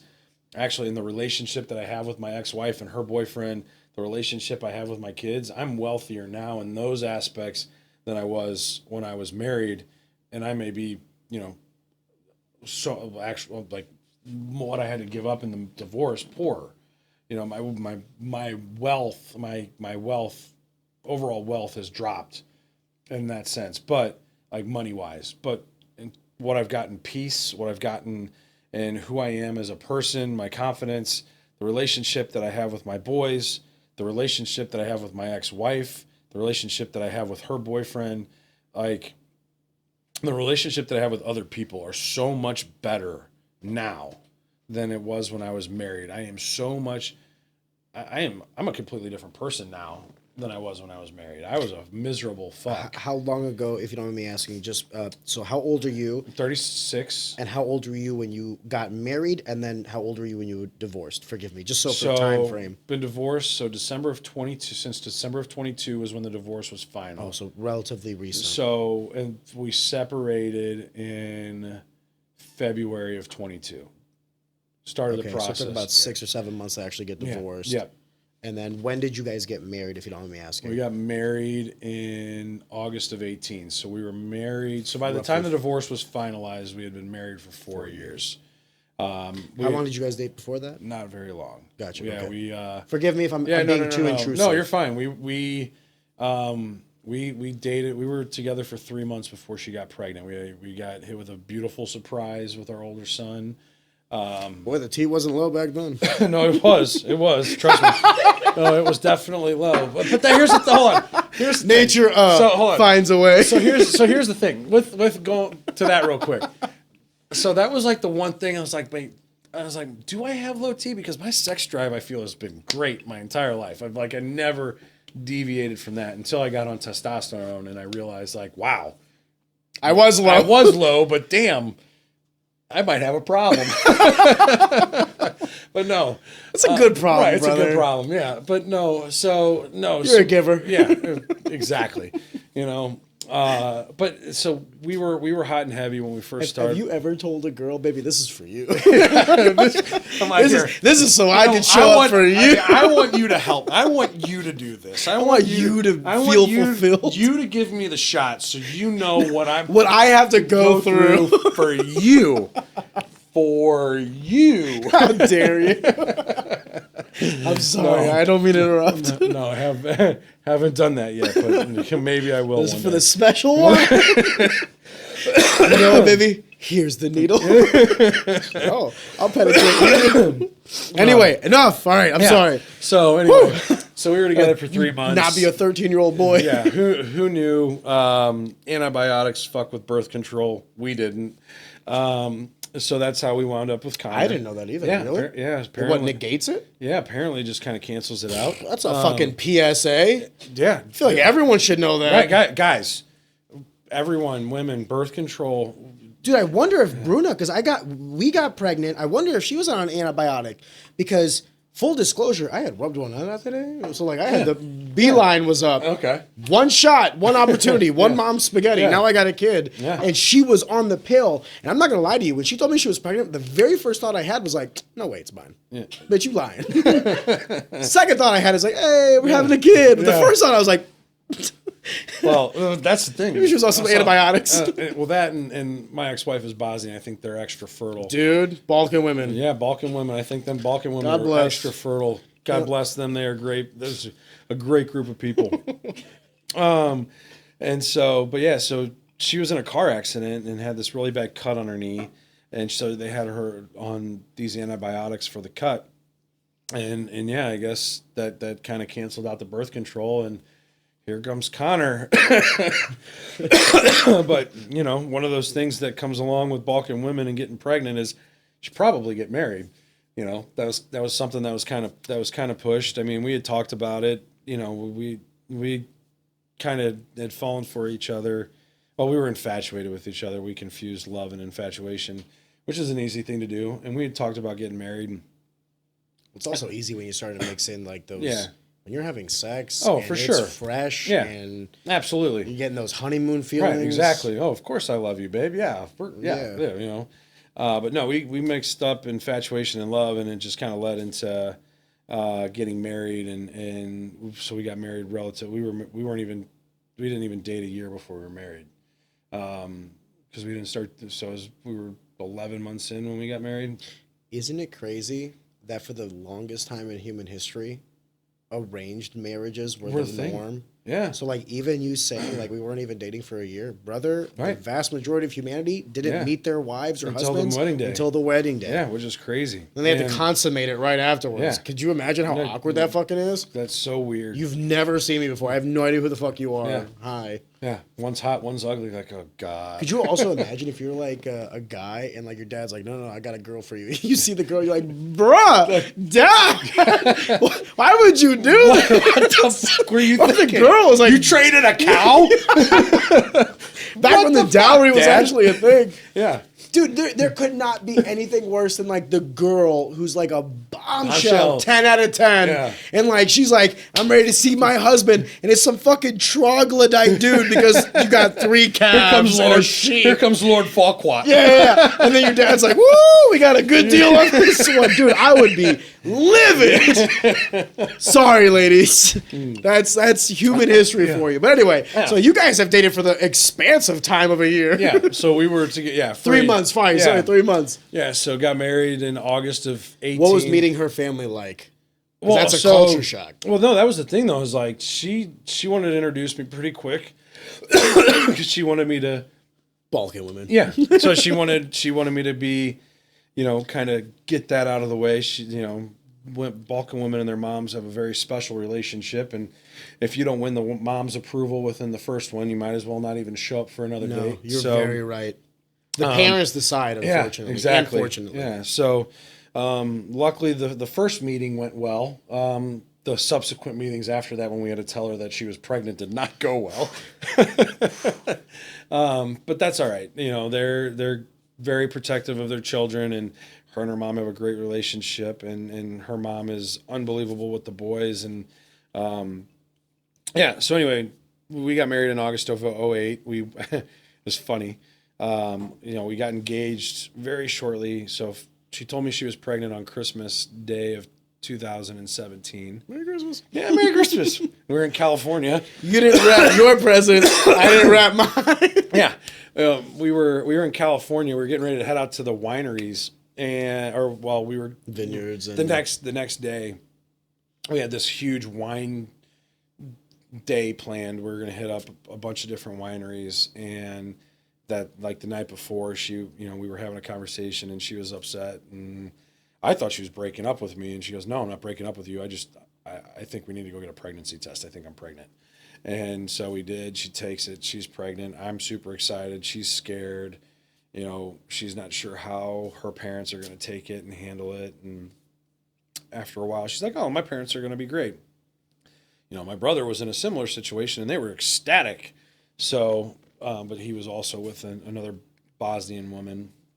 I don't know if it's the American thing in that upset we them love or us not. some refugees. Yeah. So I don't know Thanks, if it was, Clinton. Yeah, I don't know if it was because I was American or what, but that's all right. They weren't thrilled. But we got married. We went in on a Wednesday to I'm sure they were happy that you wanted to get married. I think it says a lot about a man how they react to that news, right? But the marriage thing didn't come after we told them they were pregnant, which that did not go over well at all. Like, I was worried about telling my parents, and I don't know why I was worried about telling my parents, but I was worried, and she was not worried about telling her parents. She's like, "Oh, my parents are going to be so excited." And I was like, my parents are going to fucking shit their pants.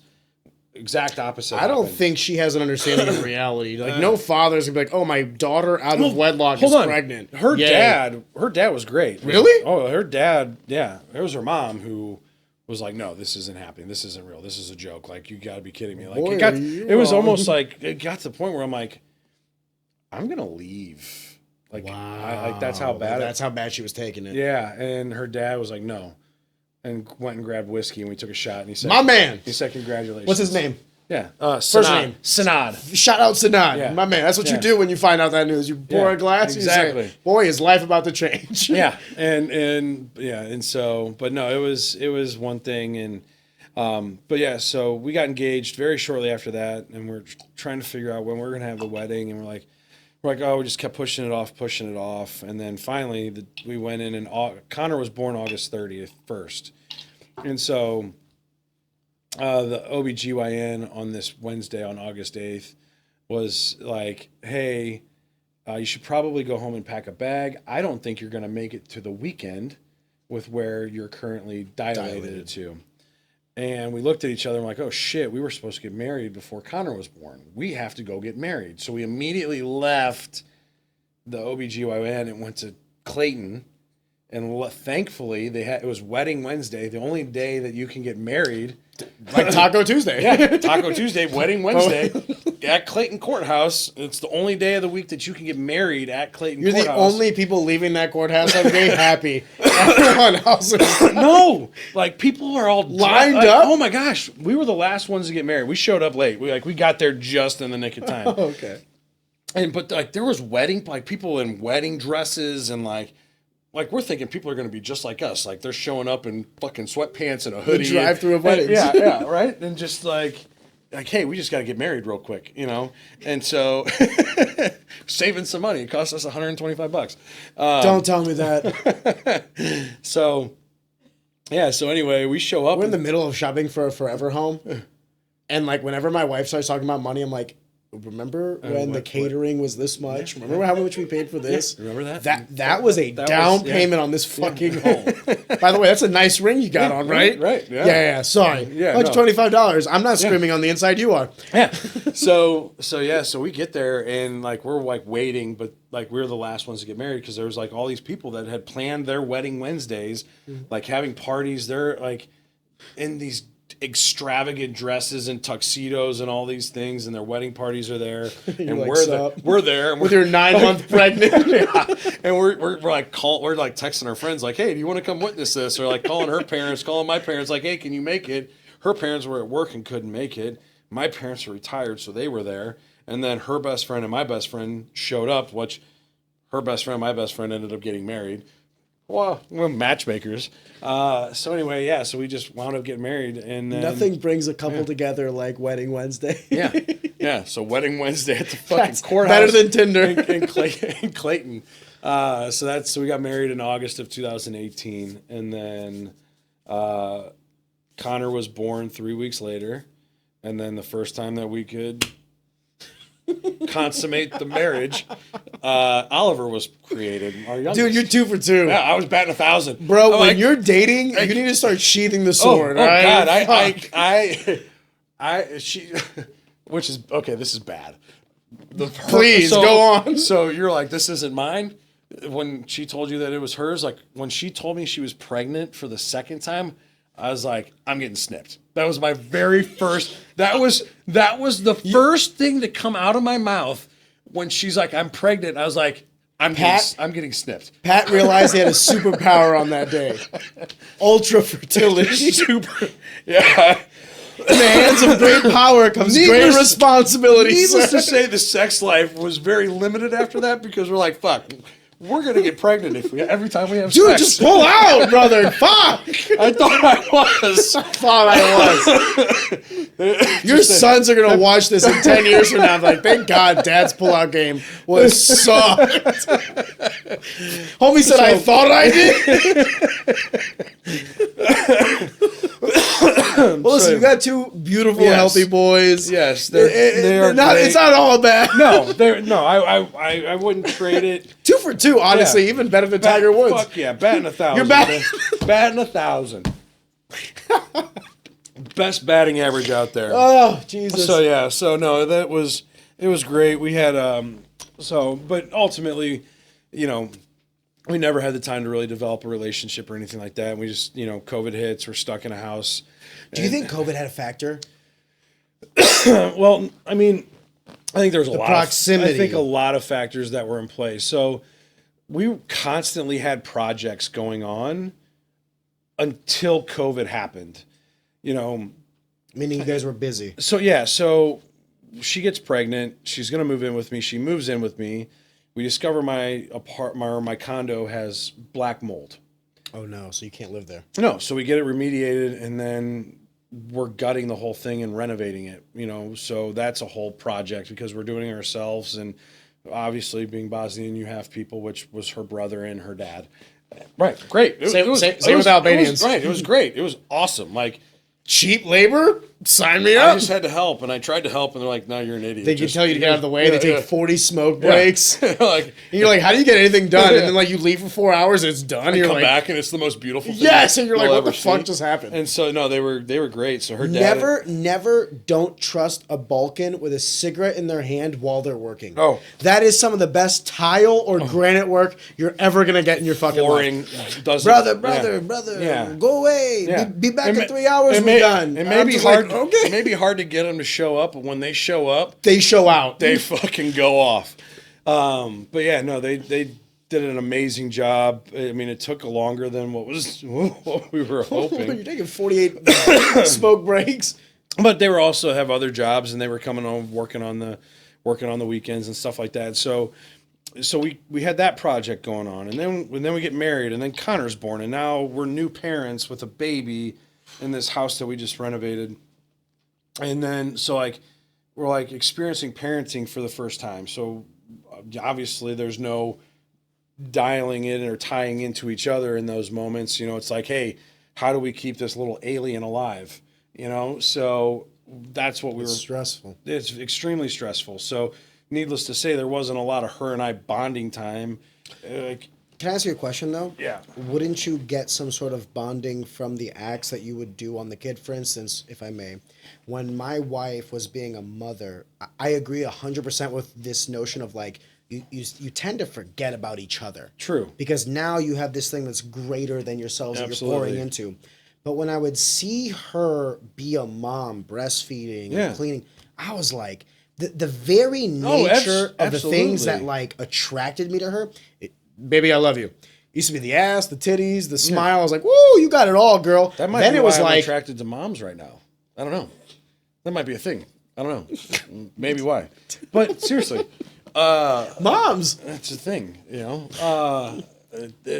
but no, I mean, yes, there was that initial attraction because of the motherly instincts kicking in, but also at the same time, you got to remember, we had 3 months of relationship building, and then it went into projects of fixing up the house and all this stuff, and navigating her being pregnant and doctor's appointments and all that. Like, we never really got to date each other. You never had that honeymoon phase. Yeah, we never built the foundation of a good relationship. So, and then we're jumping into parenting, and we're having to parent together this newborn and keep this kid alive and all this, and then you're like, oh, okay, well, guess what? I'm clear to have sex, and we're gonna try to be intimate, and boom, fuck. Was she also, out of curiosity, is she also professionally driven? Like, what does she do? Oh yeah, for work. So she's a real estate agent. Oh. So she's also a real estate agent. She was in labor negotiating contracts. Literally, like, it's the most Balkan fucking thing I've dude, ever heard in my the goddamn typing life. up contracts. Hold up. I'm working. Well, so here's the You thing. have to wait 5 minutes. So she was so miserable, and this is something I would recommend for people to do. She was so miserable during the pregnancy, and even though the doctor was like, "Oh, I don't see you lasting past the weekend," she didn't make it further past that point. And we went in. They're like, so we're like, "Can we just She's Induce like, labor. when can we induce?" And they're like, "You can induce at 39 weeks." And so she's like, "Schedule me up. I want this thing out of me no matter what." The second one or the first one? Both.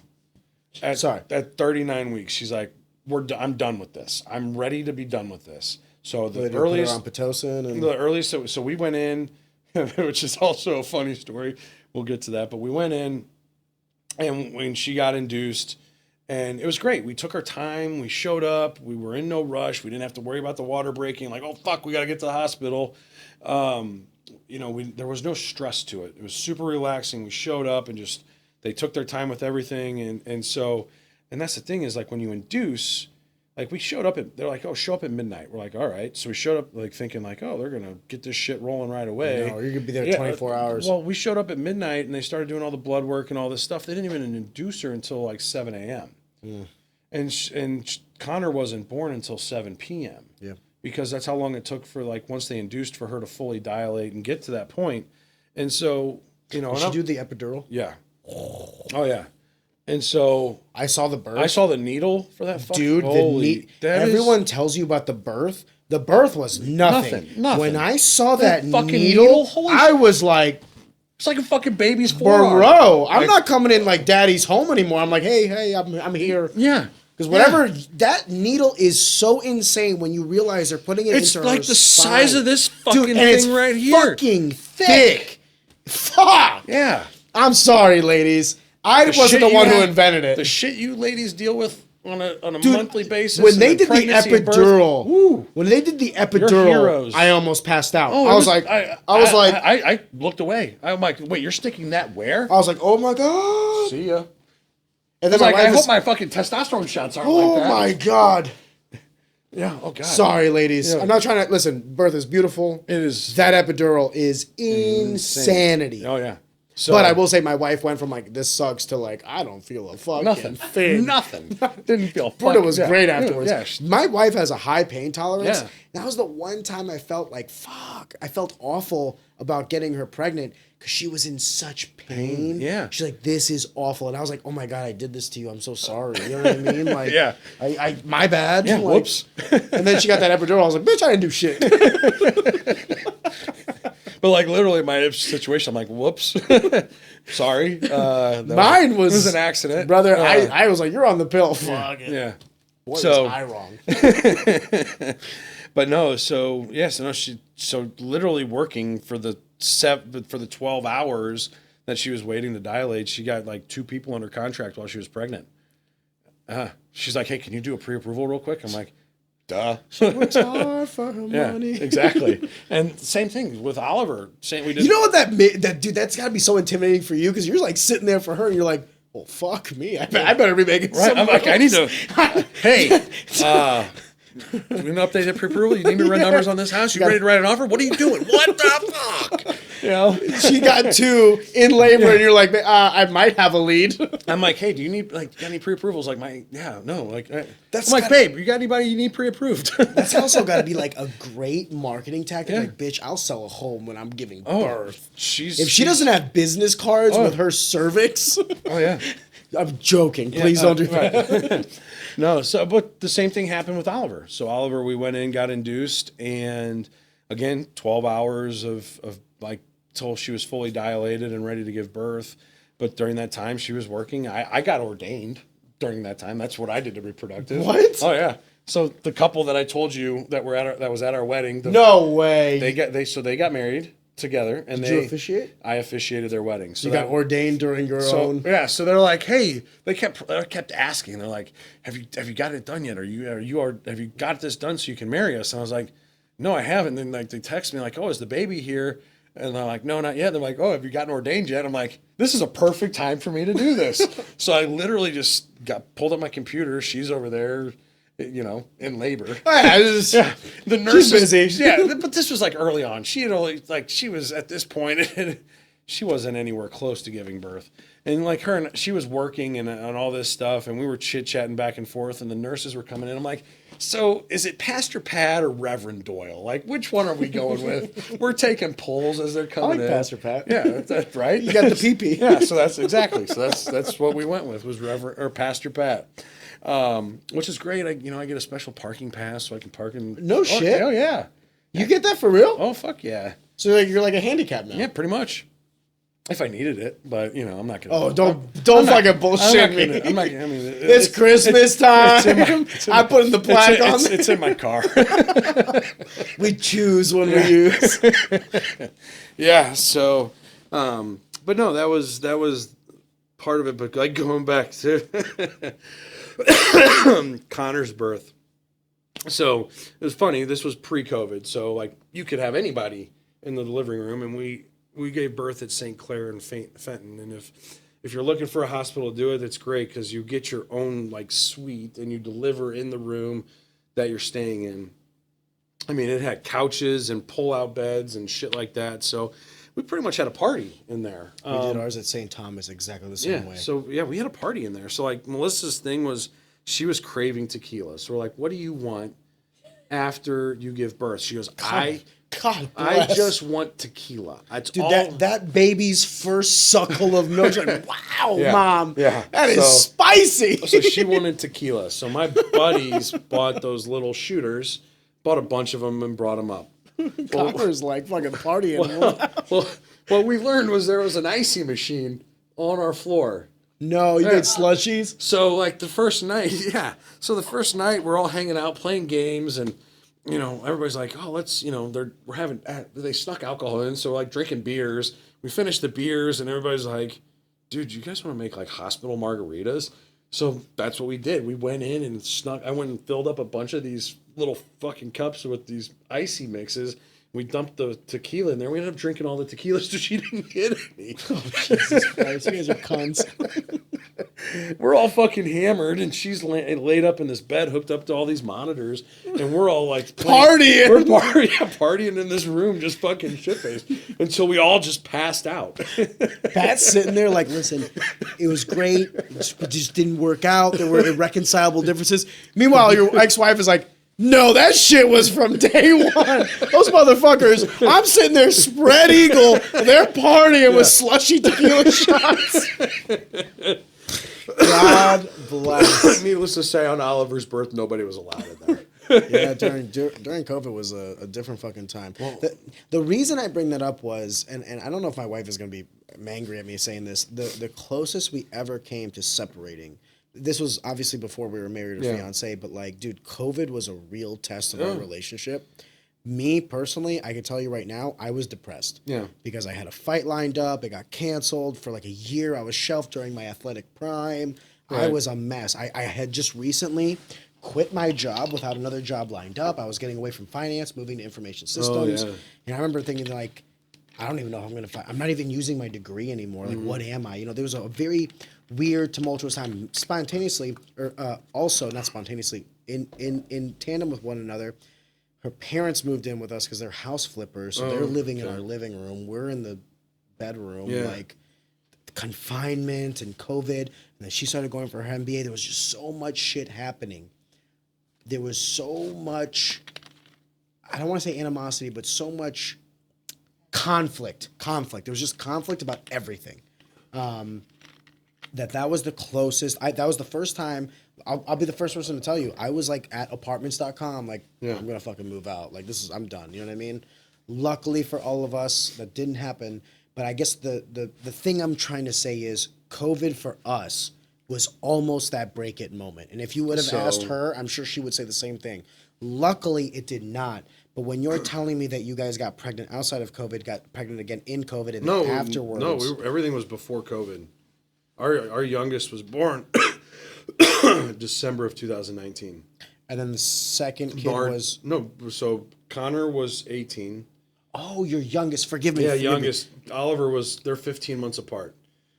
Oliver was born in December of 19. So both pre-COVID. Gotcha.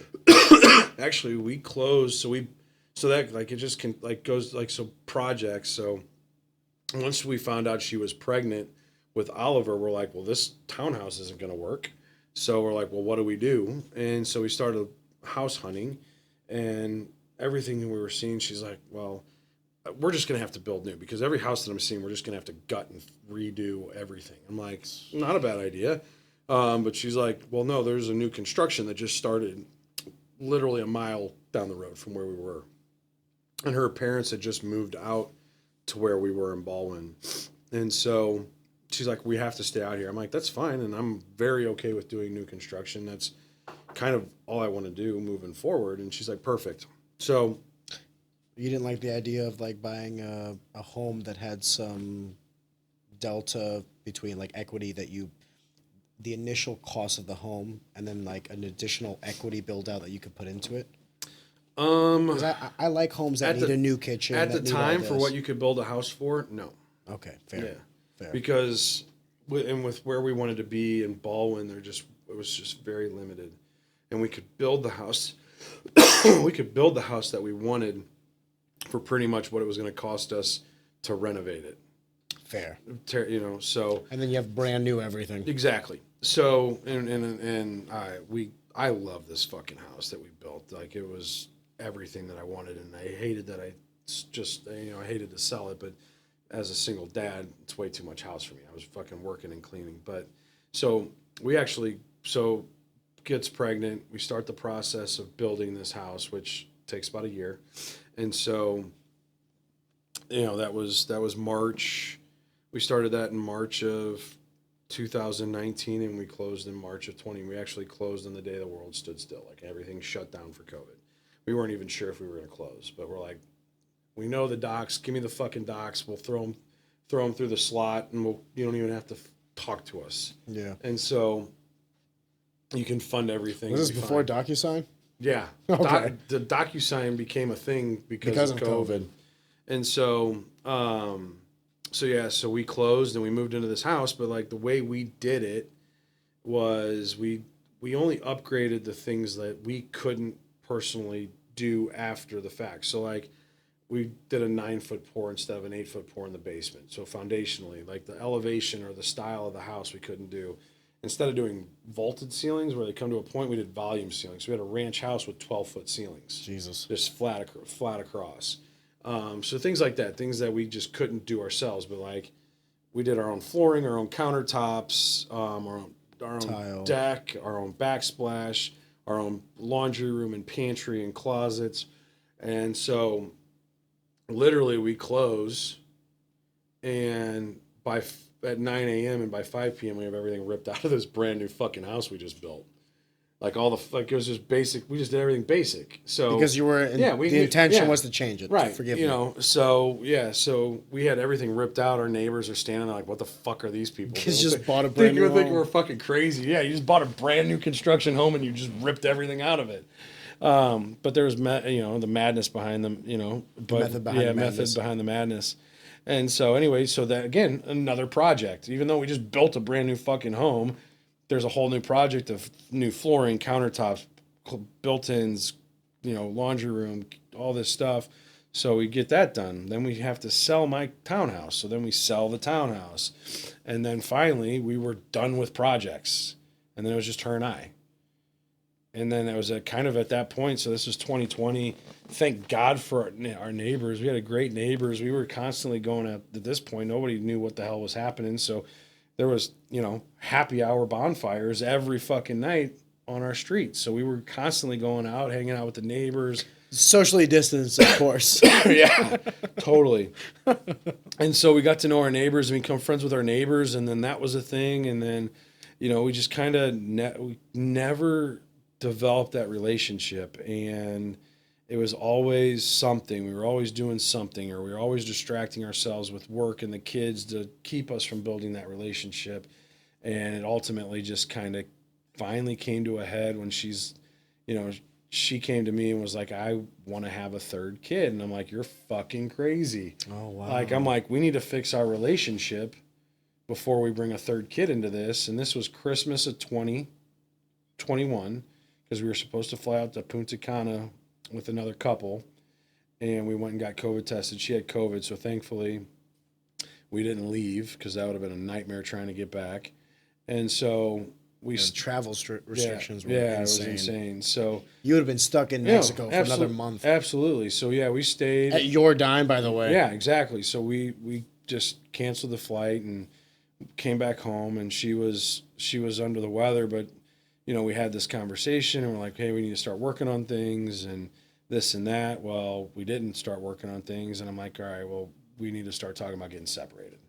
So you were the one who brought it up. Yeah. So we had that conversation, and then she left for a work trip and came back and met the love of her life, and they're still together today, and it just kind of accelerated the whole process. So. Yeah, and there. Was that difficult for you to kind of come to that conclusion? No, I was miserable. Yeah, she left for that work trip, and the first thing she said when she got back and asked how it was, I was like, "Oh, it was fucking great. I didn't feel like I was walking on eggshells." Oh, wow. Like literally, not even thinking those were the. I'll never forget that because the look on her face, she looked so hurt, and she's like, "What?" And I was like, "Yeah, it was fucking great." And she's like, and she called me out on it, like, "Wow, am I that terrible?" And I was like, "Oh shit!" Like, Maybe not the best response to right. give. Especially picking your wife up from an airport after she had been gone for like a week. And I was like, yeah, it was fucking great. But it was just kind of telling, like, that's where we were. She wasn't happy. Neither one of us. But like at this point, we were already talking, like, we had already, like, yeah, we're getting separated. Gotcha. Or like, and then this, what, you know, like, to like, hey, do we do this trial separation and we realize we do love each other and we come back from this. But what I come to find out is she gets back and she's like, no, I met the love of my life while I was there. And I was like, oh, well, perfect. This makes it easier. Yeah. Was there no ego hit to you? I mean, obviously there's an ego hit to that, but at the same time, like I was so angry and everything with how our marriage and like unhappy with where we were already that it was almost like a relief. Like, because she got back and I immediately was going out of town the very next weekend with my buddies to Mizzou because You didn't want to be home? well, no, because two of my buddies were coaching against each other in baseball. They were playing against each other. So like one of them was from Texas and one was at Mizzou and they were playing here at Mizzou. And so my guys that I played college baseball with were all road tripping down there to see them. We had already had this planned. Yeah. And so I'm like, well, this is perfect. Like, this is the greatest fucking weekend. Like, this couldn't have worked out any better. I had the greatest guys weekend after that news ever. Like, it was perfect. Like, best weekend ever. And so I get back and her and I sit on the couch and just like finally air everything out. Like, we sat there for 10 hours. Neither one of us got up and we talked about it, like everything about how like family, like how we left, all the details, everything. Yeah. And it was great. And then we just aired it out and moved on from there. And you know, did you have the discussion about the kids even from then, like what you guys will do going forward? So that was because co-parenting is a paradigm, right? So that's the thing is like we never had a problem co-parenting. We always did a very good job. We were always on the same page. Like, kids are always first. Yeah. And I think that's boy, are you guys grown up? Right. So like that's the thing is like I've seen a lot of divorces go south. Like, I'm just like, Jesus, and then it infuriates me. Like, and my ultimate reaction to that is just like, my kids are half me and half her. So like, if I hated her, that means I hate half my kids, and I don't. I love my kids 100% for who they are. Even the quirks they get from her and the quirks they get from me, like probably more of the quirks they get from me that kind of piss me off more than the quirks they get from her because I'm like, God, you're fucking me. I'm like, but yeah, so it's just like, the kids always come first, and it's not like we hated each other. Like I love Melissa. I'm not in love with Melissa, and I never was, and we both could admit that. Like, we confused infatuation for love, but we can sit here and be like, damn. What we did do is create two beautiful fucking kids, two awesome kids. Like, that's what we were meant to do. We were meant to just have sex twice and create two cool kids. Only twice. Yeah, only twice. Yeah. And so, like, and that was the thing. And the kids are awesome and they're happy and that's all that matters. And now, my whole thing was like, I want you always want your kids to be better than you are, right? Absolutely. So, like, I don't want my kids to see what their dad looks like in a terrible relationship. I also don't want them to learn how it's not like I treated Melissa terribly. Like, we just didn't love each other. Like, I don't want my kids to see what a loveless marriage looks like. I want them to see what their mother is supposed to look like when she's properly loved. I want them to learn from me, like, how a man treats a woman that he truly loves. And they get to see that now. They get to see what their mom looks like when she's truly loved. And they get to experience her boyfriend, who is incredible. And him and I are on the same page on everything. And him and I get together frequently. And we work together. He's also a real estate agent. We get together frequently and discuss, how we want to raise the kids as they hit different milestones. And so... Do they want to have additional children? Have they had a conversation with you? They haven't. I know that it's, She wanted to have 3 kids at one point, right? right. Yeah, and so I know that conversation comes up, and I know Because then that changes the paradigm. I know. You'll have to give the same respect he's bestowed upon you to their Oh, children. absolutely, and that would be no problem. I would Okay. have no problem with that. You know, like I mentioned, moms. I've dated quite a few moms since getting divorced, and the first thing I always say is like, well, I want to meet the dad. Like I want to Smart fucking man. Yeah, Smart fucking man. and so, if it gets serious, I'm gonna be around these kids. I want them to know who's around these kids. Yeah. Also, I want to get to know the dad and how they parent, and so that we're on the same You page. don't want friction. No, you and don't not want at all. friction. And so, and that was something that I learned from Dalton, because going through this, like I'm like, oh, I'm supposed to hate him. It also helped I started dating his ex-wife, but that's a whole nother thing. Jesus Christ. Yeah, crazy.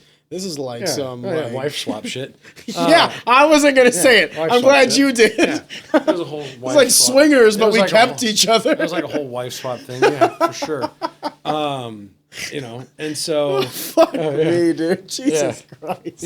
but anyway, Dalton's a good dude, and we sat down and we'd have conversations about how we wanted this to work and how to parent and how I wanted, like, he was like, how do you want me to parent your kids? I'm like, well, I want you to parent them in a way, like, it's good for them to see different perspectives, but it's also good for us to be on the same page. And, him and I would go he's also a bourbon guy, so we'd go drink bourbon and smoke cigars and talk about this. And we do this every 6 months. Hell, him and I just had a great road trip down to Florida. We drove to Florida together for 12 hours and had a really great conversation there and back. So I recommend people, but it does. You have to put your ego aside. Back to your original question, like, you have to put your ego aside in situations like this, because it's not about you, it's not about your ex, and it's not about their partner.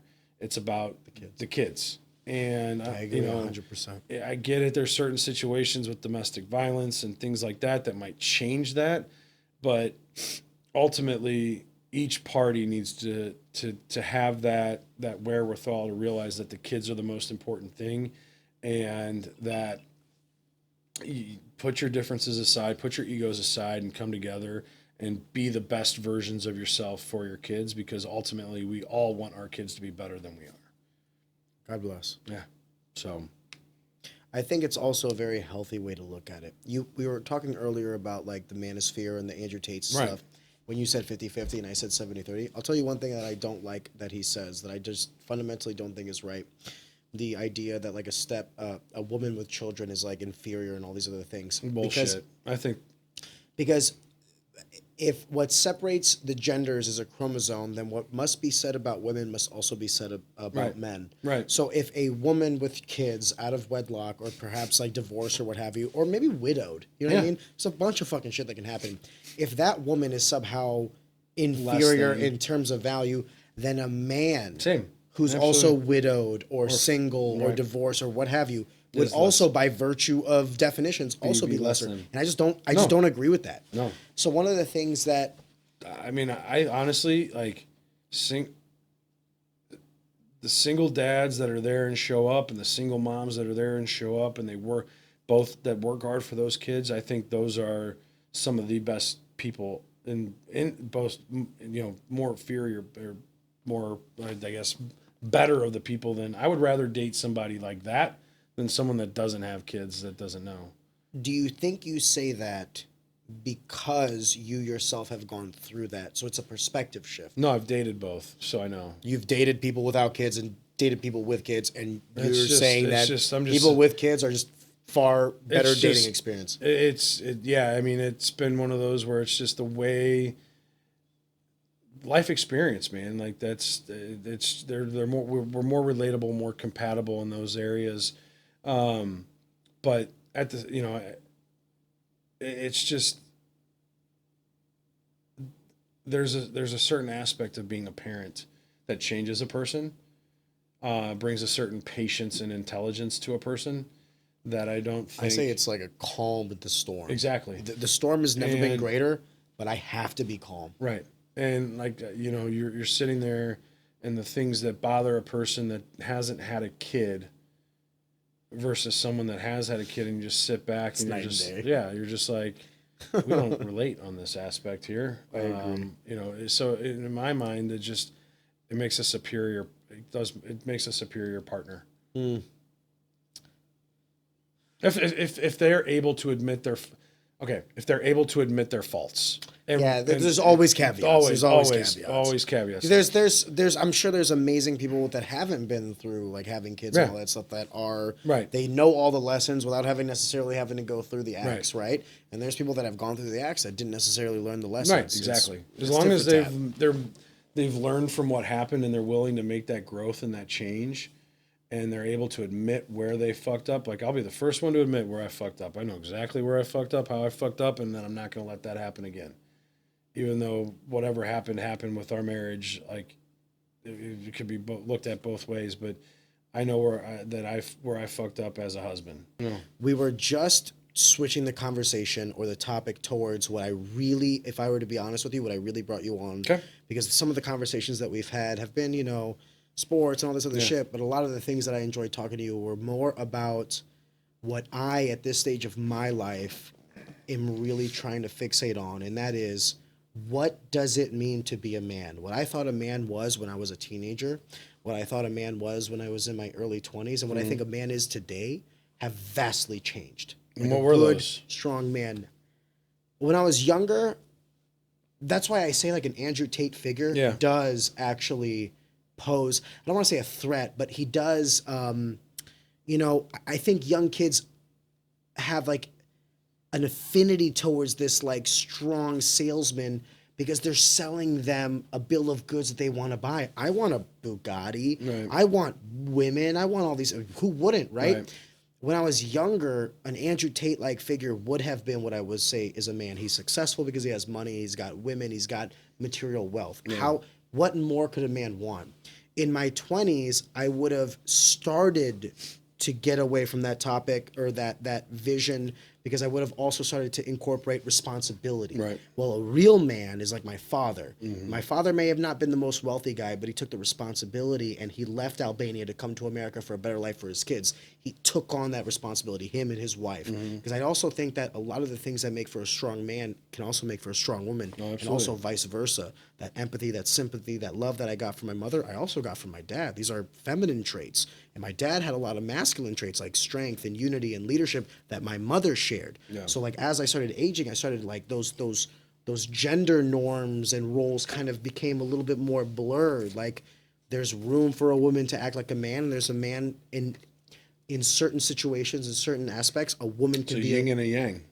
Absolutely. Yeah. In the black there's the white, in the white there's the black. Yep. I agree 100%. Now in my 30s, I don't think you can have a strong man without having a strong woman. You can't. I don't know if like a strong successful marriage, and to really have a man, like a real man, takes a real woman for those two to work together. I don't know if you can have a real man and not have a real woman backing him. Let me change that and let me see if you agree with me. You can have a strong woman and a strong man without the opposite, but had they had the opposite, they would have been stronger. Yes. You can have that, but what would you have been with that partner that amplified you? Yeah. I agree 100%. Yeah. I was strong before I met my wife. Right. Boy, am I stronger after having her. Yeah, exactly. You said it perfectly. But I think I understand what you're trying to say because you felt that as well. Yeah. Like I was a certain person, then I met this person who really kind of opened the gates for me and really let me flourish as a man in my own energy, in my own responsibility. And that's kind of what I wanted to say. So in my 20s, I was like this added paradigm of responsibility. And in my 30s now, it's more about everything else. Because I do think, I'm sorry to say this, but yes, wealth has an importance. Mm-hmm. You can have all the morals you want. You can have all the intellect you want. But if you're homeless, you never acted on any of this. Right. It's all theory to you. None of it's application. I'm not saying that money is everything, but in a pie chart, it is a part of it. Maybe 20%. Right. 20% of it is morality. 20% of it is success. 20% of it is responsibility. 20% of it is partner. And 20% of it is legacy. These are the 5 things that I think make a man. I need to be successful because the proof is in the pudding. How can I expect you to follow me if I can't lead? And unfortunately, in today's day and age, in our society, leadership usually stems from some sort of monetary compensation, right? I have an employee, I have a group of people. Right. No one works for free. Right.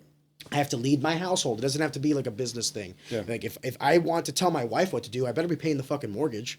You know what I mean? So success, responsibility. The responsibility of being a man, in my opinion, you were talking about it earlier about specifically protecting, but also providing. Yep. I need to lead the household. Not every day. We were talking off the record. I only make like 5% of the decisions of the household. But those 5% of the decisions are vastly important. Right. They are going to change the trajectory of our family. The other stuff, my wife handles it and does it with grace. I touched on two other ones, legacy and what I would call like morality, right? Morality is a difficult one because it's based on perspective, and morality can be easily swayed to negatives if you think that's correct. I'll give you an example. You're a racist, and you see a racist man who's very racist, and you look up to him because that's your perspective of what's morally good. Right. So when I say morality, I also actually in that mean like a divinity to that. I think this is what I think. You need to have the grace of God within you to truly be morally good. Because to act good with no divine intervention or divine choosing or divine leadership is just imitation. Because where does your morality come from? Why do I not steal? Why do I not covet someone else's wife? Why do I think life is important and I don't take it from someone else? This is what I learned from my religion. So I do think that morality has some sort. And by the way, it could be Islam, it could be Judaism. I'm not saying it has to be Christianity. Just some sort but of. But it needs to be backing. defined to something because it's the definition of something greater than yourself. And that's what leads into the last point, legacy. Everything I'm doing now, the reason why I finally feel like I've just touched or am scratching the surface of true manhood is because now I'm making decisions that will outlive me. Everything else prior to this was about me, like my ego, what I wanted to do, what I wanted to achieve, how much pussy I wanted to get, how much nice cars I wanted to have. Now it's about, I'm going to forgo me because I want to set my daughter up. I want to set hopefully I have more kids. You know what I mean? What am I going to be able to do? What are the seeds that I'm going to be planting today so that I will never lay upon the shade of the trees that I've grown, but my kids will? And I think that's the last part of being a man. Yeah. So morality, success. I think legacy is a part of that. No, for sure. I mean, what's the saying? You're raising the person that's going to raise your grandkids and their grandkids. That's there's some saying like that. Like that, and it's like, how do you exactly? You're leaving a legacy. I mean, it's like the tombstone game that we asked at the end of, like, how do you want to remember? What's the legacy that you want to leave? And, you know, I for sure think that's a part of it. I think there's one aspect that you left off, or maybe it falls into one of the aspects you're talking about, but emotional intelligence. I think, so it goes, so let me ask you this question. What do you think is more important, EQ or IQ? Depends on whatever it is that you're trying to overcome. I personally think you can have a high IQ with a low EQ, but I don't think you can have a low EQ with a low IQ. I don't think you can have a high EQ with a low IQ. I would agree with that. So I think having... And you're talking about emotional intelligence versus just actual intelligence. Yeah, you can be an intelligent person with low... That can't read the room. Right. But I don't think you can be a high emotionally intelligent person with low intelligence. I think you have to have high intelligence to have a high emotional intelligence. So that's why I think emotional intelligence is probably more important than just having an IQ, because I think it correlates to having a high IQ.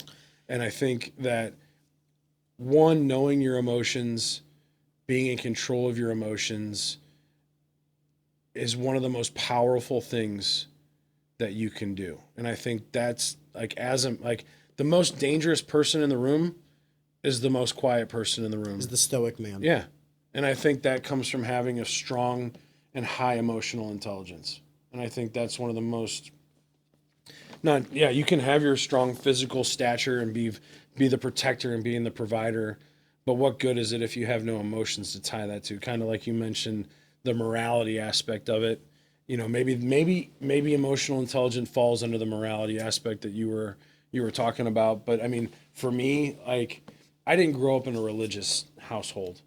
I grew up, which, I mean, I guess you could say this is, but the golden rule: you treat others the way you want to be treated. And I took it a step further, and I was like, I'm going to treat people better than the way that I want to be treated.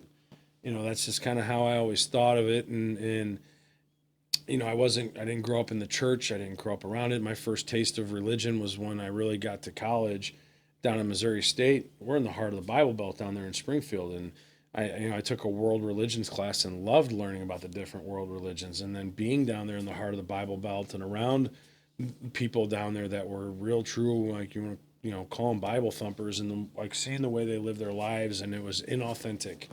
And so it kind of turned me away from it, and just realized, like, hey, like, for me, the Bible is a great tool if you're trying to figure out how you want to live your life. Do I believe everything in the Bible actually happened? Absolutely not. That's not that I don't know. I personally don't think that, but I do think it is a great way to drive your moral compass. And whether you believe it for the word of God or not, I believe there's a higher power. And I believe, like, hey, the way I live my life and the way that I do things is in line with that. And I do think, like you said, the morality side of it, I do think you have to have a strong moral compass. I think you have to have values as well, you know, and those are values that I want to instill in my boys. Like, hey, you give 110% at everything you do. You don't quit. That was taught to me from an early age. Like, the way you do one thing is the way you do all things. And so, you know, my kids are learning that. And the way, hey, you give respect to everybody until they give you a reason not to. You give trust until they've given you a reason not to. These are all things, you know, you learn your emotions, you learn that in being in touch. Like, why am I mad? Why am I sad? What's making me feel this way? So, because like with baseball, that was like the earliest thing that I learned, was how to control the mental aspect of the game. Like I mentioned, the most important aspect that time clock took away is the mental aspect of it for hitters. They need to be able to control their emotions. They used to have more time. Now they've got 25 seconds. They swing at a bad pitch, they're pissed off at themselves. How are they able to turn around in 25 seconds? I think, you know, in real life, you get more time. My kids right now, they get to this point like, oh, I hate you, Dad. We're not saying I hate you. Why did you say I hate you? Because I'm mad. Okay. From now on, when you're mad, instead of saying I hate you, I want you to stomp your feet. Okay. Now we know you're mad. Now the next question I'm going to ask you is, why is it that you're feeling mad? And learning those emotions, learning those feelings, because I think ultimately, if you can control your emotions and have those, and I know this was something that you and I kind of went back and forth on when you were on our podcast, but I ultimately think, like I said, if you're, you know, intelligence is a thing about being a man and having that intelligence. But I think if you want to be the most intelligent person, you have to be in control of your emotions and have a high EQ to go along with it. I agree 100%. I guess maybe for me personally, I've always equated the two together. Okay. How can I respect someone who doesn't understand their emotional intelligence? And how can you have any of the 5 aspects that I told you? How can you be successful financially without understanding how to read the room? Right. How do you have any sort of moral capacity if you don't understand like how your actions will affect one another or even yourself? You're absolutely correct. How do you push past when you don't want to fucking do something and you do it anyway because you know you have to? Or how about when you do something in spite of yourself for the greater good? Right. That's counter to your as a man, you're doing that on a daily basis when it comes to your kids and your wife. Even more for the greater society, because that's the thing. I don't want to. I think women have a place in this world, and I actually think that it's more important than men. To be completely frank with you. Yeah. However, I think the degradation and the collapse of society will not happen in the hands of women. It will solely happen in the hands of men.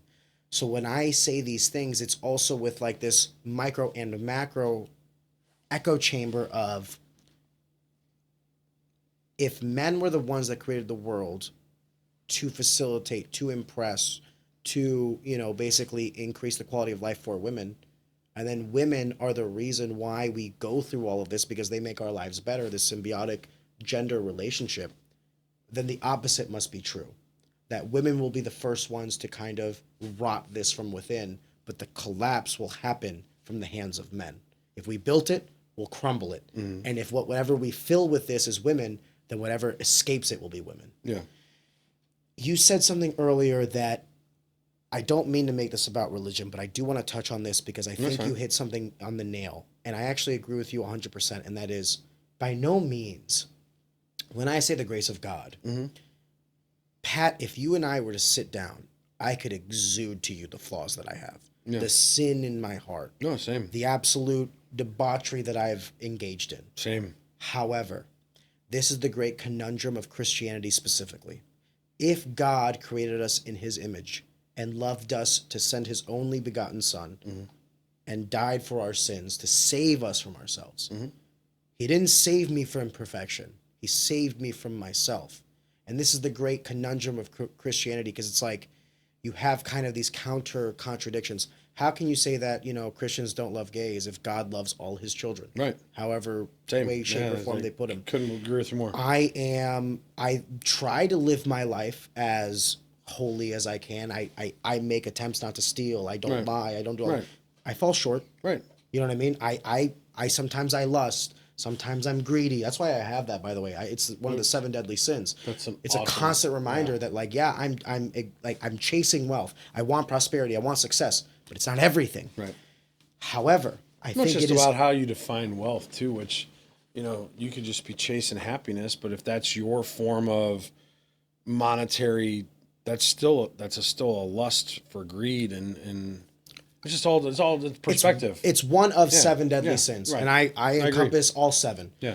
But devoid of this greater power, and you said, like, do I believe there's something higher?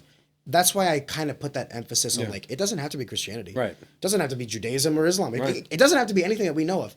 As long as I think as a man... There's something greater than us. Yes. Yep. Yes. But here's the thing, and this is the great conundrum I have, or why I differ it. There was a time before I had kids, and there needed to be something greater than me before there was truly something greater than me, even if it's all bullshit. Right. Even if it's all bullshit. Right. Maybe we die and there's a great darkness and I'm worm food. Yeah. That could be an outcome. Right.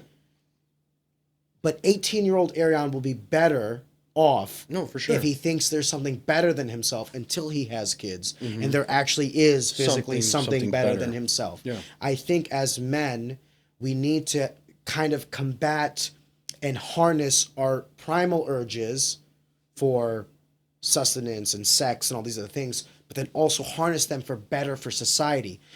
I want to have sex with someone that I want to have kids with.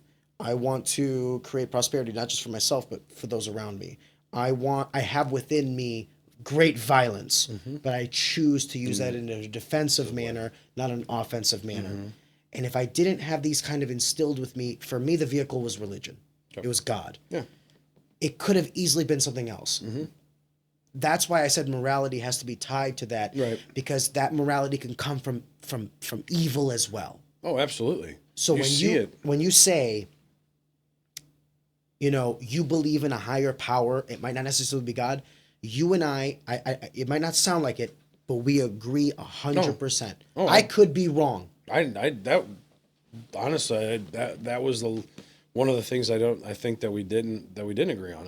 Like I said, when you were on our podcast, you and I were going back and forth in terms of the emotional side of things, and you had mentioned a higher power there and things like that and your God. And like I said, everybody's God's different. Everybody's religion's different, whatever their beliefs are. But as long as you believe that there's some sort of something bigger than you that has some sort of pull and control on things, then that's all that matters, for me. And that's, and then you can tie your values and your morality to that in a way that's going to better society, that's all that matters.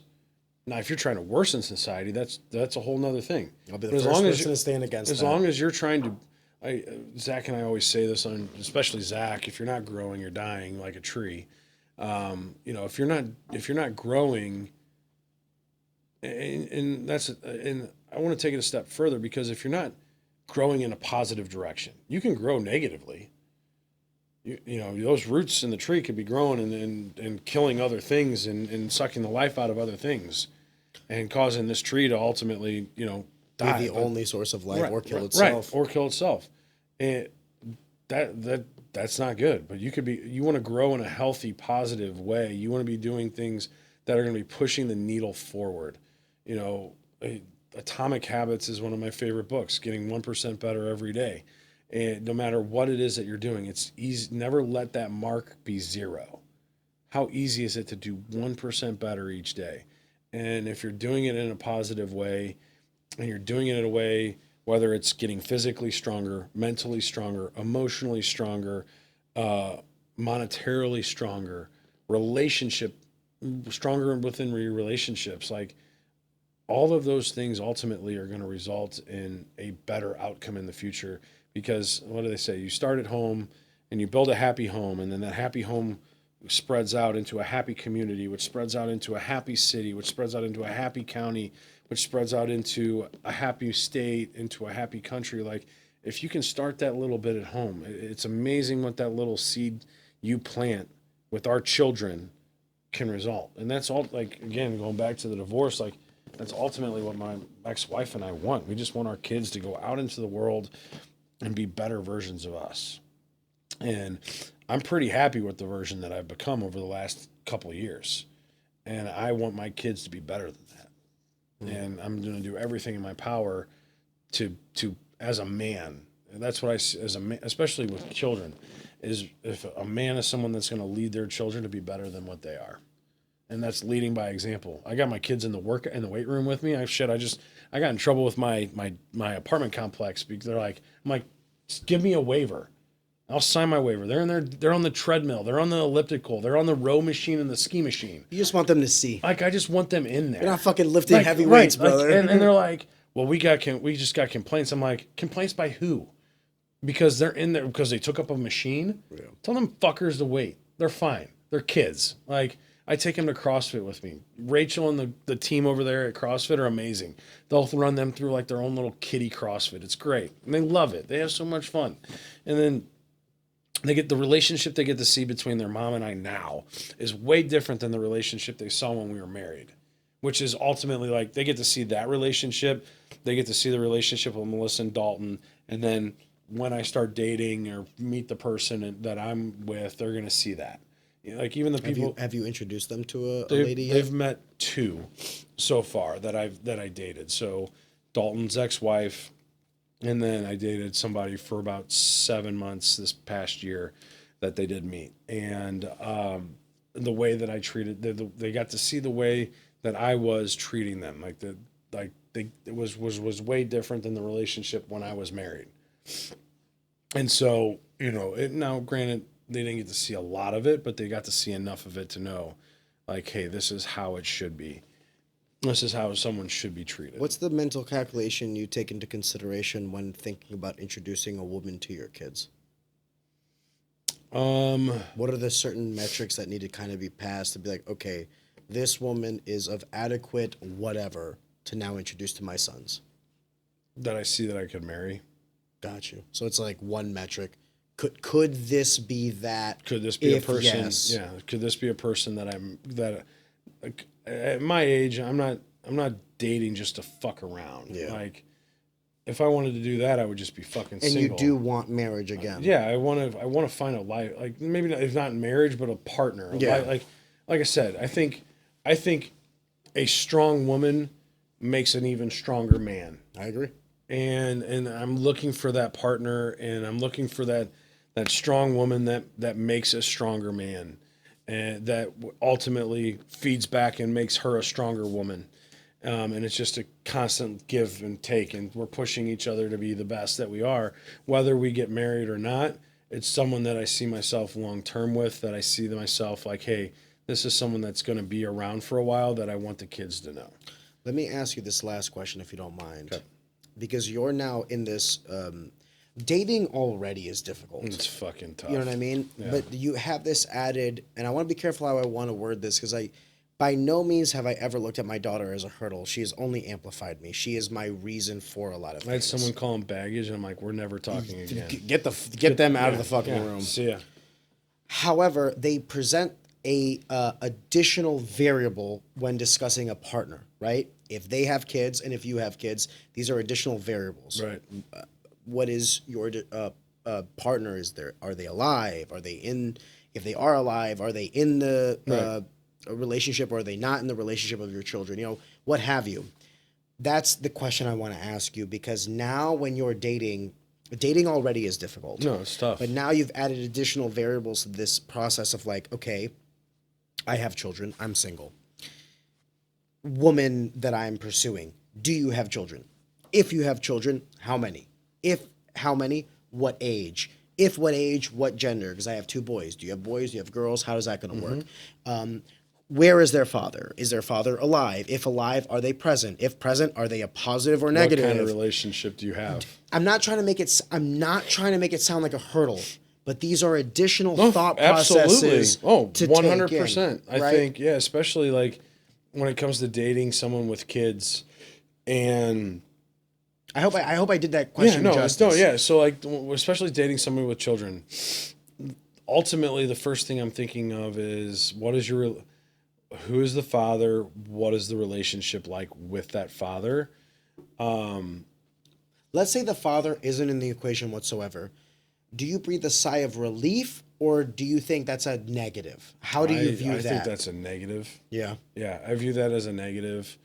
So you would actually prefer if there was because I want to know, like, why is this bad? Yeah. Because that's the thing, is I dated somebody that had a negative relationship with a father, and I'm just like, well, and coming, why and this and that, but then coming to learn about why, and I just knew that was going to be a problem, which for me, like, and I told her this, and it sucks to think, because I mentioned this. I'm like, hey, if I would really truly hated my ex, that means I hated half of my kids. Well, with the way she talked about her ex and the way that this worked, like, it made me hate her ex, which made me look at her son in a way that I was just like, this is not good. Right. And so I talked to her about this, and I told her this, and I said, listen, the way you talk about him and the way you hate him makes me think that you hate your son this way. It makes me not want to feel this way about your son, and I don't want that. I think your son is great. I think he's awesome, but at the same, he was little, tiny, and like the cutest fucking kid ever. But at the same time, I'm looking at him and I'm seeing a little version of the guy that she's talking badly about. Your perspective's changing. But, right. And so and so this is a conversation I had. I was like, you need to repair this relationship. No matter how bad he's treated you, I need you to take it upon yourself to fix this. Yeah, find some Even though ground. it may not be your fault, I need you to figure out, because I was like, ultimately, my divorce wasn't truly my fault. It was both of us. But I had to admit where I was at fault for me to move past this. So at some level, you are at fault. I need you to call him and admit that and see how that changes things. And she did, and their entire relationship changed. Are they back together? Or? No, they're not back together. But cordial. Yes. And it changed the perspective on things with that child. Additional question, forgive me. No, ask Do you away. not think people can change? I'll give you an example. There's a person I know who had 2 kids and then divorced the person. The person that they married, this was over the course of 10 years, okay? And they married young. Like, she was like 20 and he was like 22, 23. They were both young. Yeah. At that point where you're marrying young, I remember who I was when I was 20. Dude, from 20-year-old Arion to 32-year-old Arion, you would not be able to recognize. Scientifically, don't we like actually every 5 physically, years. yeah, exactly. Every 5 years. Was it 5 or 8? It's or the something? cranium, the structure of the skull, throughout your life. Yeah, never Throughout your life. It stops. never stops. Never stops. It's essentially like Like I you don't are know. completely like your body regenerates itself as a completely new person every 5 to 8 years or something like that. That's why I say, like, whenever I make comments of like, I think a man, I say today, Yeah. I think, dude, come back to me 3 years from now when I'm 35, I might have a completely different. Oh, I might have right. I might have a 6 point to my life, 5. life experiences. Yes. You know? Like things like that change. Like a divorce that changes my perspective on being a man. Like ego. Like, you know, mans, they got this big, strong, like they got this ego. Nah, actually, in my perspective now is a real man is the one that has their ego in check. It's present, but shielded. Yeah. Well, I agree. Exactly. And, you know, and that's the thing. It's ever evolving. It's like, as you grow, growing and learning, like things are going to come in and out of your life that change that perspective on who you are as. And again, I think that's what makes a man. Someone that's able to evolve and learn and change. And you don't have, like, sure, being big and strong is manly and is a big part of being a man, but that doesn't 100% make a man. No. It's a part of a man, but there's many parts that make up a man, but that's just a part. And I think if you can get to the part where you're at, you know, say there's 8 parts that make up a man and you've got 6 of the 8, you're a fucking man. If you got the majority of the parts that make up a man, you're a man. You can work on the other parts to get to full. Do you feel like you're chasing or you're constantly trying to hit that level of man? That's a good question. I don't know. For yourself, not the broader text. For yourself. No, I think where I'm at now, I am a man. What I'm constantly chasing and pushing is to be better. Mm. Maybe I'm, you know, if I were to grade myself as a man, like, you know, we're all on grading scales here. You know, you want to grade yourself. You want to be the best of the best. And, you know, let's just say I hit all the metrics as for being a man, but I'm at a B. I want to get to an A. So I constantly have to continue to improve and get better. And that goal line, that's constantly moving. That's constantly changing. What may be an A, whatever it may be to be an A+ man now, and I get to that B point, in 10 years. could be a B in 10 years. Yeah, exactly. So as long as I'm constantly growing and improving and moving forward, for me, that's being a man. It doesn't, like, that goal line's always like, it's just out of reach. And it's not so much just being a man, but like in anything, like being a father, like to be the best father. Like I want to, like, and this is another thing too. Like Tim Grover talks about this. Like you can only be the best at one thing. Like you can't, like you don't have the physical capacity to be the best at multiple things. Like Michael Jordan, he wanted to be the best NBA basketball player. So he was subpar in everywhere else in his life because he gave absolutely everything that he needed to be the absolute best basketball player. Kobe Bryant, same thing. Gave absolutely everything to be the best. He sacrificed going out with the other members from Team USA and was in the gym at 3 a.m. while they're all out partying. And they're coming back from being out partying at 3:30, 4 o'clock in the morning, and Kobe Bryant is in the gym working out. Like he sacrificed being the best teammate. Michael Jordan, you ask the guys around him, was he a great teammate? No, he wasn't a great teammate because he was too busy being the best basketball player, and his example raised everybody else around him. Like, hey, well, fuck, if I want to be I need to be on Michael Jordan's level. I need to be on Kobe's level. I need to raise my game. That's how I see being a man. You are constantly pushing to be the best man and version of yourself because the best man and version of yourself is going to raise the level of everybody else around you. Okay, two more questions. One, and then the Okay. the ending of this podcast. Number one. Forgive me. We've been going. I like it. We've been sorry. having fun. I'm Hey, sorry. don't, man. I've got nowhere to be, and this is fun. Where does the creation of or the existence of mortality find you in this calculation? Because we're talking about time as if it's this infinite thing that we can constantly progress to. But as we all know, we are a finite creature. Within that, we are constantly chasing this progress, this never-ending growth. However, we will get to a limit somewhere. Does that ever dawn on you that we are, I mean, think about it. You're what, 36, 37? 36. 36. I'm 32. I think to myself, my mom died at 40. Oh, So in a lot of Yeah. ways, like I'm like, okay, like what if I only have 8 years left? Yeah. You know what I mean? Right. So, and I hate to say it this way, but like we oftentimes, and I think the right way is the way we're doing it, where we're saying, I'm going to keep progressing. I'm going to keep doing this. But what if you pass when you're 50 and not 70? What if you pass at 40 and not 50? Like, how do you also antiquate or calculate the diminished value of life that we have every day? Every day we live is another day we're not going to live.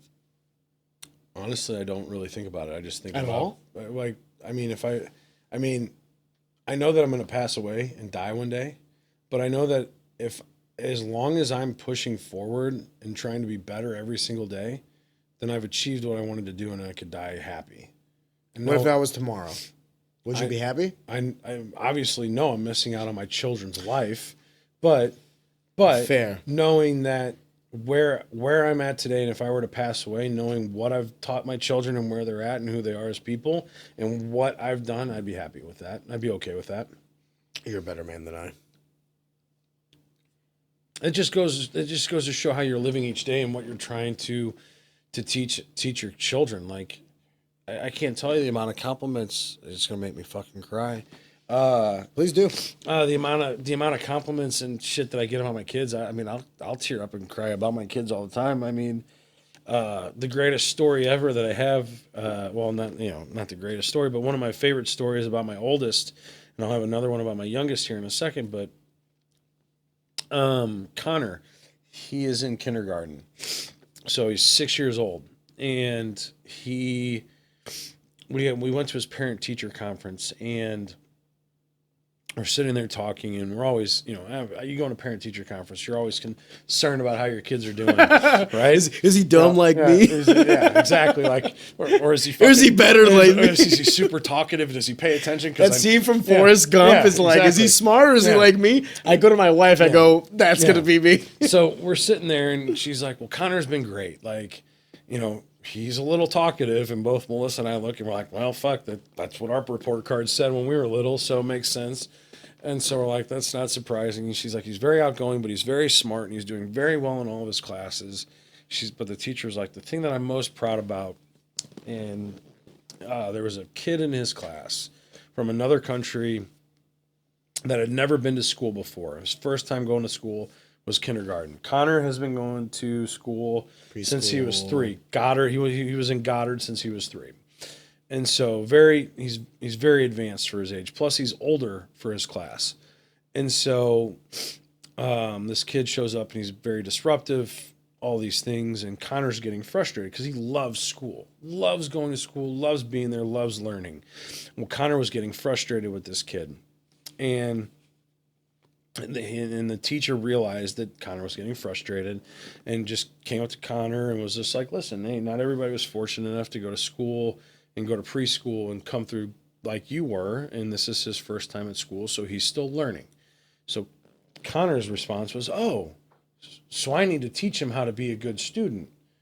And the teacher was like, laughed, was like, sure, if you want to do that. So Connor took this kid under his wing, befriended this kid that nobody else wanted to hang out with, a kid that didn't know how to be a student, and worked with this kid on how to listen, how to be in class, and befriended this kid.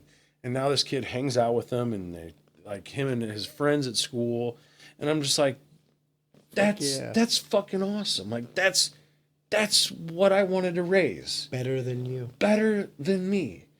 Oliver, we were at this event in St. Louis City Park. I forget what was going on. It was some Grubhub or Taste of St. Louis or some shit around Christmas time. And we were walking around, and I thought there was going to be more kids' venues and stuff like that, and there wasn't. And so we wound up over at the playground. I took the kids, and we were running around the playground. Connor finds a group of boys playing baseball, so he runs off playing baseball. Oliver comes running over. He plays for a little bit, tired of baseball, goes back to the playground. I'm kind of like sandwiched in the middle. I'm kind of playing baseball, kind of watching Oliver on the playground. Multitasking. Yeah. And so we get done playing, and we go back, and we hear Santa's finally arrived. And they go like, all right, so we go running back over there. And they get in line with Santa. We leave Santa, and we're running off, and this old guy, an old gentleman walks up to me and was like, hey, is that your son running over there in the red sweatshirt, the red hood? I'm like, yeah, that's my youngest, Oliver. And he's like, I just want to tell you, all these kids were running around playing on the playground, and my 18-month-old granddaughter was climbing up there, and he took it upon himself to help her climb up there and like guided her through the playground and made sure that she was safe and all these things, and made sure that she was like, and played with her and took the time and care and all that. And he's like, I just want to let you know that like you're raising a good kid. And I'm like, that's fucking awesome. Like, that's what you want to hear as a dad. And so I'm just like, wow, fuck, better than me. That's all you want. And so for me, every day, the same with Melissa. Dalton does a great job with them. And so it's just like, as long as they're better than me, that's all that I care about. And so, yeah, I could die tomorrow and knowing that my kids are better than I am. So God bless. Yeah, man. Yeah. Sorry to get super emotional, Dude, but yeah, don't man. apologize. Those little fuckers, man, they know how to take it out of you, right? Pat, I have one more question for you before I ask you the last question. I know from conversations I've had that the podcast for you guys is an immense investment. Yeah. Monetarily, time, effort. It's not easy. No. How happy are you that you decided to do it? Oh, I would have spent a shit ton. I don't care how much it costs. I paid whatever to do this. Is it almost therapeutic? 100%. Zach and I talk about it all the time. Like, this is our weekly therapy session. Like so like we switched it over. So we're doing 6 guests. Well, we're like, we're gonna do 6 guests a month, 2 duets. That's a lot. Right? But we're booked out. You guys also do the episodes between yourselves. You're right. But and so yeah, we were gonna do 6 guests plus just 2 episodes of him and I, and that was the plan. We are booked out on guests through the middle of March. Fucking and haven't had a chance to do it. Just an episode of him and I. We've done one since we moved into the new studio, and that was the very first episode.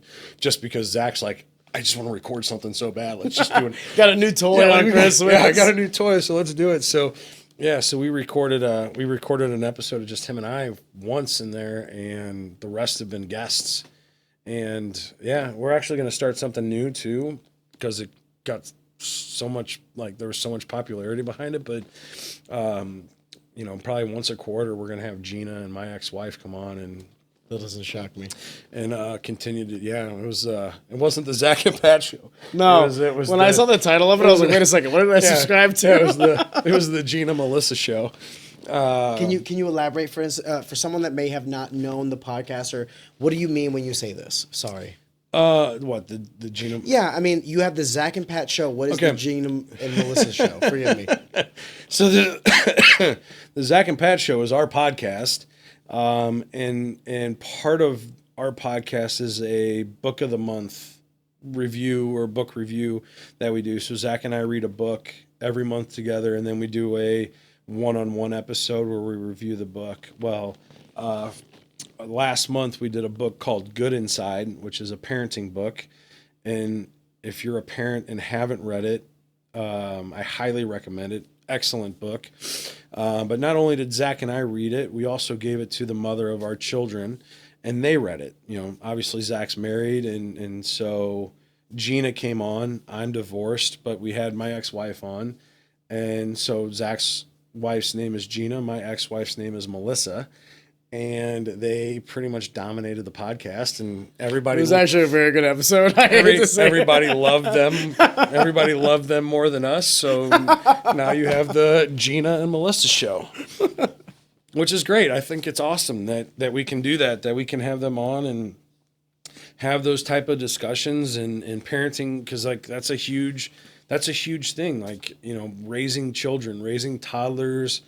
You know, we're out of the toddler stage now. We've got Melissa and I have five. Ollie's 5, Connor's 6, and so you know, we've been through where Zach is now. Zach and Gina are now with Calvin and Theo. I mean, I think they're about two years apart, but yeah, I mean, we've been through that stage, so it's fun, kind of like talking to them and seeing where they're at, and like, oh yeah. Don't worry. I remember it only gets worse. Exactly. Yeah. But it gets worse in a good way. No, it really does. Like, it just, like, the getting worse just changes. More responsibility. Yeah. And you feel that. Yeah. But the like, payoff is also more. Yeah. So like, the conversations that you have and the lessons that you can teach just get bigger and greater. Yes. So the responsibility feels heavier, but God, there's nothing better. It's the reason why we exist. Yeah, exactly. So, Pat, I'm going to turn the. I'm going to say something, but then I'm going to ask you one last question. To piggyback off of that, are you glad that you started the podcast? Every guest that I have on here that I didn't know beforehand, you being one of them, I think to myself, fuck yeah. I had a conversation with a gentleman for 3 hours. Yeah. I loved almost everything you fucking said. And when I asked you if it was therapeutic, it's because I'm kind of, you know, extrapolating what I feel. Yeah. And this is almost like a well, therapy. fuck, you just had me well. crying, so of course it's I hope not in a bad way. No, it was a great way. Like, fuck, telling stories about my kids makes me tear up, man. No, that's great. And how is that not therapeutic? But I think this actually kind of is like a negative in the macro, but a positive in the micro. One of the things I like about podcasts more than anything is it allows for people to have a genuine long-form conversation. Yep. And we often say that there are 3 needs that all humans must meet, right? Food, water, shelter. Mm-hmm. What's the 4th? What's the 4th? Social. Social? I was going to say knowledge. No, social. Some of the dumbest people I know are some of the happiest people I know. Yeah, human. Yeah, What's the worst thing you could do someone in prison? Solitary confinement. Right, that's true. So food, water, shelter, checked. Yeah. I feel like in an age, in a world where technology will only advance, where we will never be more connected, yet never be more in our own islands, I think podcasts will only grow in popularity and grow in terms of like popularity vertical, but also horizontal, how many people have their podcasts. Right. I love that you and Zach have your own podcast. I listen to like 3 or 4 podcasts. The Zach and Pat show is one of them. I want you to know that. Yeah. And my time, I'm going to sound like a douche when I say this. My time is very fucking valuable. Same. I'm with you. So when I listen to your guys' podcast, that's like the greatest fucking compliment I can give you. I 100% appreciate that. I've got 3 that I listen to, and that would be Joe Rogan, Chris Williamson. Bitch! Hold on. My bad. Hold on. 4. There's. Dude, I was like, yo. There's 4. There's one that I'll throw in there. JRE. I'll throw in there sporadically. Chris Williamson. Modern Wisdom. Modern Wisdom. Yeah, love that guy. Easy Talk. Oh, thank you. And then he's kind of a douche. But Tucker Carlson. You like TC? All right. Just because it kind of ticks off the political side. Can I introduce to you one more? Absolutely. in terms of knowledge, if that's what you're thirsting for, finance, technology, business, geopolitics, the All In podcast. The All In podcast. The All In podcast. Who's in it? my opinion, Who is it? It's actually a series of 4 guys, 5 if you add the guests. Chamath Palihapitiya, Jason, Freeberg, Sachs, and the host. We've been doing a lot. Forgive me. Yeah. Once every week, such a wealth of knowledge from some of the top 1%ers in the world, completely devoid of like, if you listen to JRE, you might be listening for a specific guest or whatever. If you listen to your or mine, it might be for a multitude of reasons. Right. I listen to the All In podcast for no other reason than just technical or financial knowledge. It's like a finance 302 class. Really? It's so, the fact that it's free on YouTube is a godsend. I think podcasts and YouTubes are gonna put fucking universities out of, or Yes, at least might help bring back the insane cost of What was universities. the point of universities in its inception? Higher learning. Higher education? When does that ever end? True, it doesn't.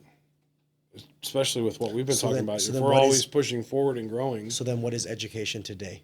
A litmus test for what you can do. Yeah. It's an accolade achievement metric to make sure that when I hire you, you can adequately do the job. And what does every employer know when they hire anybody? You're going to have to train them anyway. Train anyways, yeah. So what really the education system is today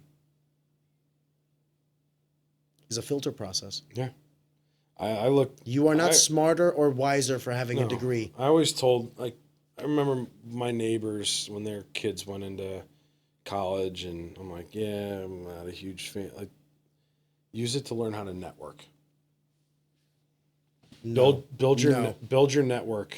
No. No? You will have a better network than most college graduates. What is college?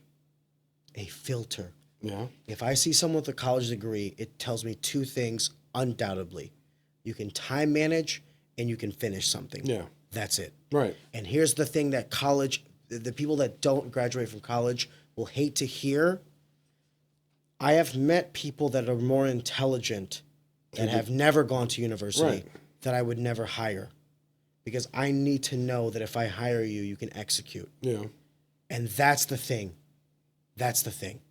See, I'm looking at it in terms of how, because I went to college, I graduated from college, and I'm looking at what my network from college has brought me into the business world, and it's been incredible. I think that, it all goes back to, not what you know, but who you know. I feel like that's important. And you never know who you're going to meet in college that's going to have the next big business idea or grow the next big business or be the next big boss. But that's a logical fallacy because you don't understand the opportunity cost of not going to college. Who could you have met had you not been in that classroom? Yeah, You don't know. but at the same time, But what did you get when you were in there for definitive purposes? right, That you didn't have now a piece of paper. piece of paper. That's finite. That's for sure. Showing that you finished and completed something. But while you're there, the education outside of the education is the networking aspect that I think is the most valuable part of college that people forget about. I agree. I agree with that. I think there's a lot of people that forget the soft skills when channeling the hard skills. Yeah. Anyway, 3 hours. I want to end with one thing. I'm going to turn the tables on you if you don't mind. go for it. Tombstone game, brother. What does it say on yours? It's funny because, Melissa and Gina did the same thing. So Tombstone games, for the people that don't know, the Tombstone game created after a book review that Zach and I did on one of the worst books we've ever read. But we did get out of it. This book claimed to replace How to Make Friends and Influence People. Like, this was supposed to be the modern day How to Make Friends and Influence People book. It is not. But the one thing that we did take from this was it talks about how to have conversations and meet people. And the one thing that we took from it was the Tombstone game, because it shows people what it is that they care about the most and what legacy and what they want left behind. So for me, if you want to know what Arians is, go see the podcast.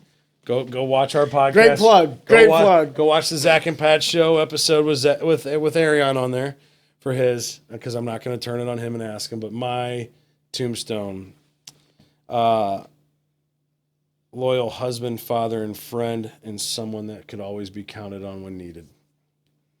God bless. Pat, you're one of the few people that have gone 3 hours with me. Hey, I hope it's what you expected. It was. Like I said, you're my top 3 of podcasts, so I've seen quite a few of your shows, and I was kind of curious because I've seen a lot of them be more on the fighter aspect of it. I was kind of curious on where this was going to go, and I've thoroughly enjoyed it. I hope. Absolutely, I've had a blast. Throw whiskey in there, and conversations could go forever. I knew Zach before this conversation, and I got to know a little bit about you when I was on your podcast, Zach and Pat Show. Mm-hmm. I'm very glad that you decided to also, when I was leaving, I said, hey, Pat, I want to reciprocate the respect you've shown me. I want to also have you on mine. I'm glad you accepted my proposal. I'm glad we made it work. Dude, I'm glad we got to sit down and talk. Absolutely. I got to learn a little bit more about you, and every opportunity I get to talk to you, I realize that you and I align more and more and more. Absolutely. So Pat, I just want to say thank you for being on Easy Talk, brother. Thanks for having me, sir. Dude.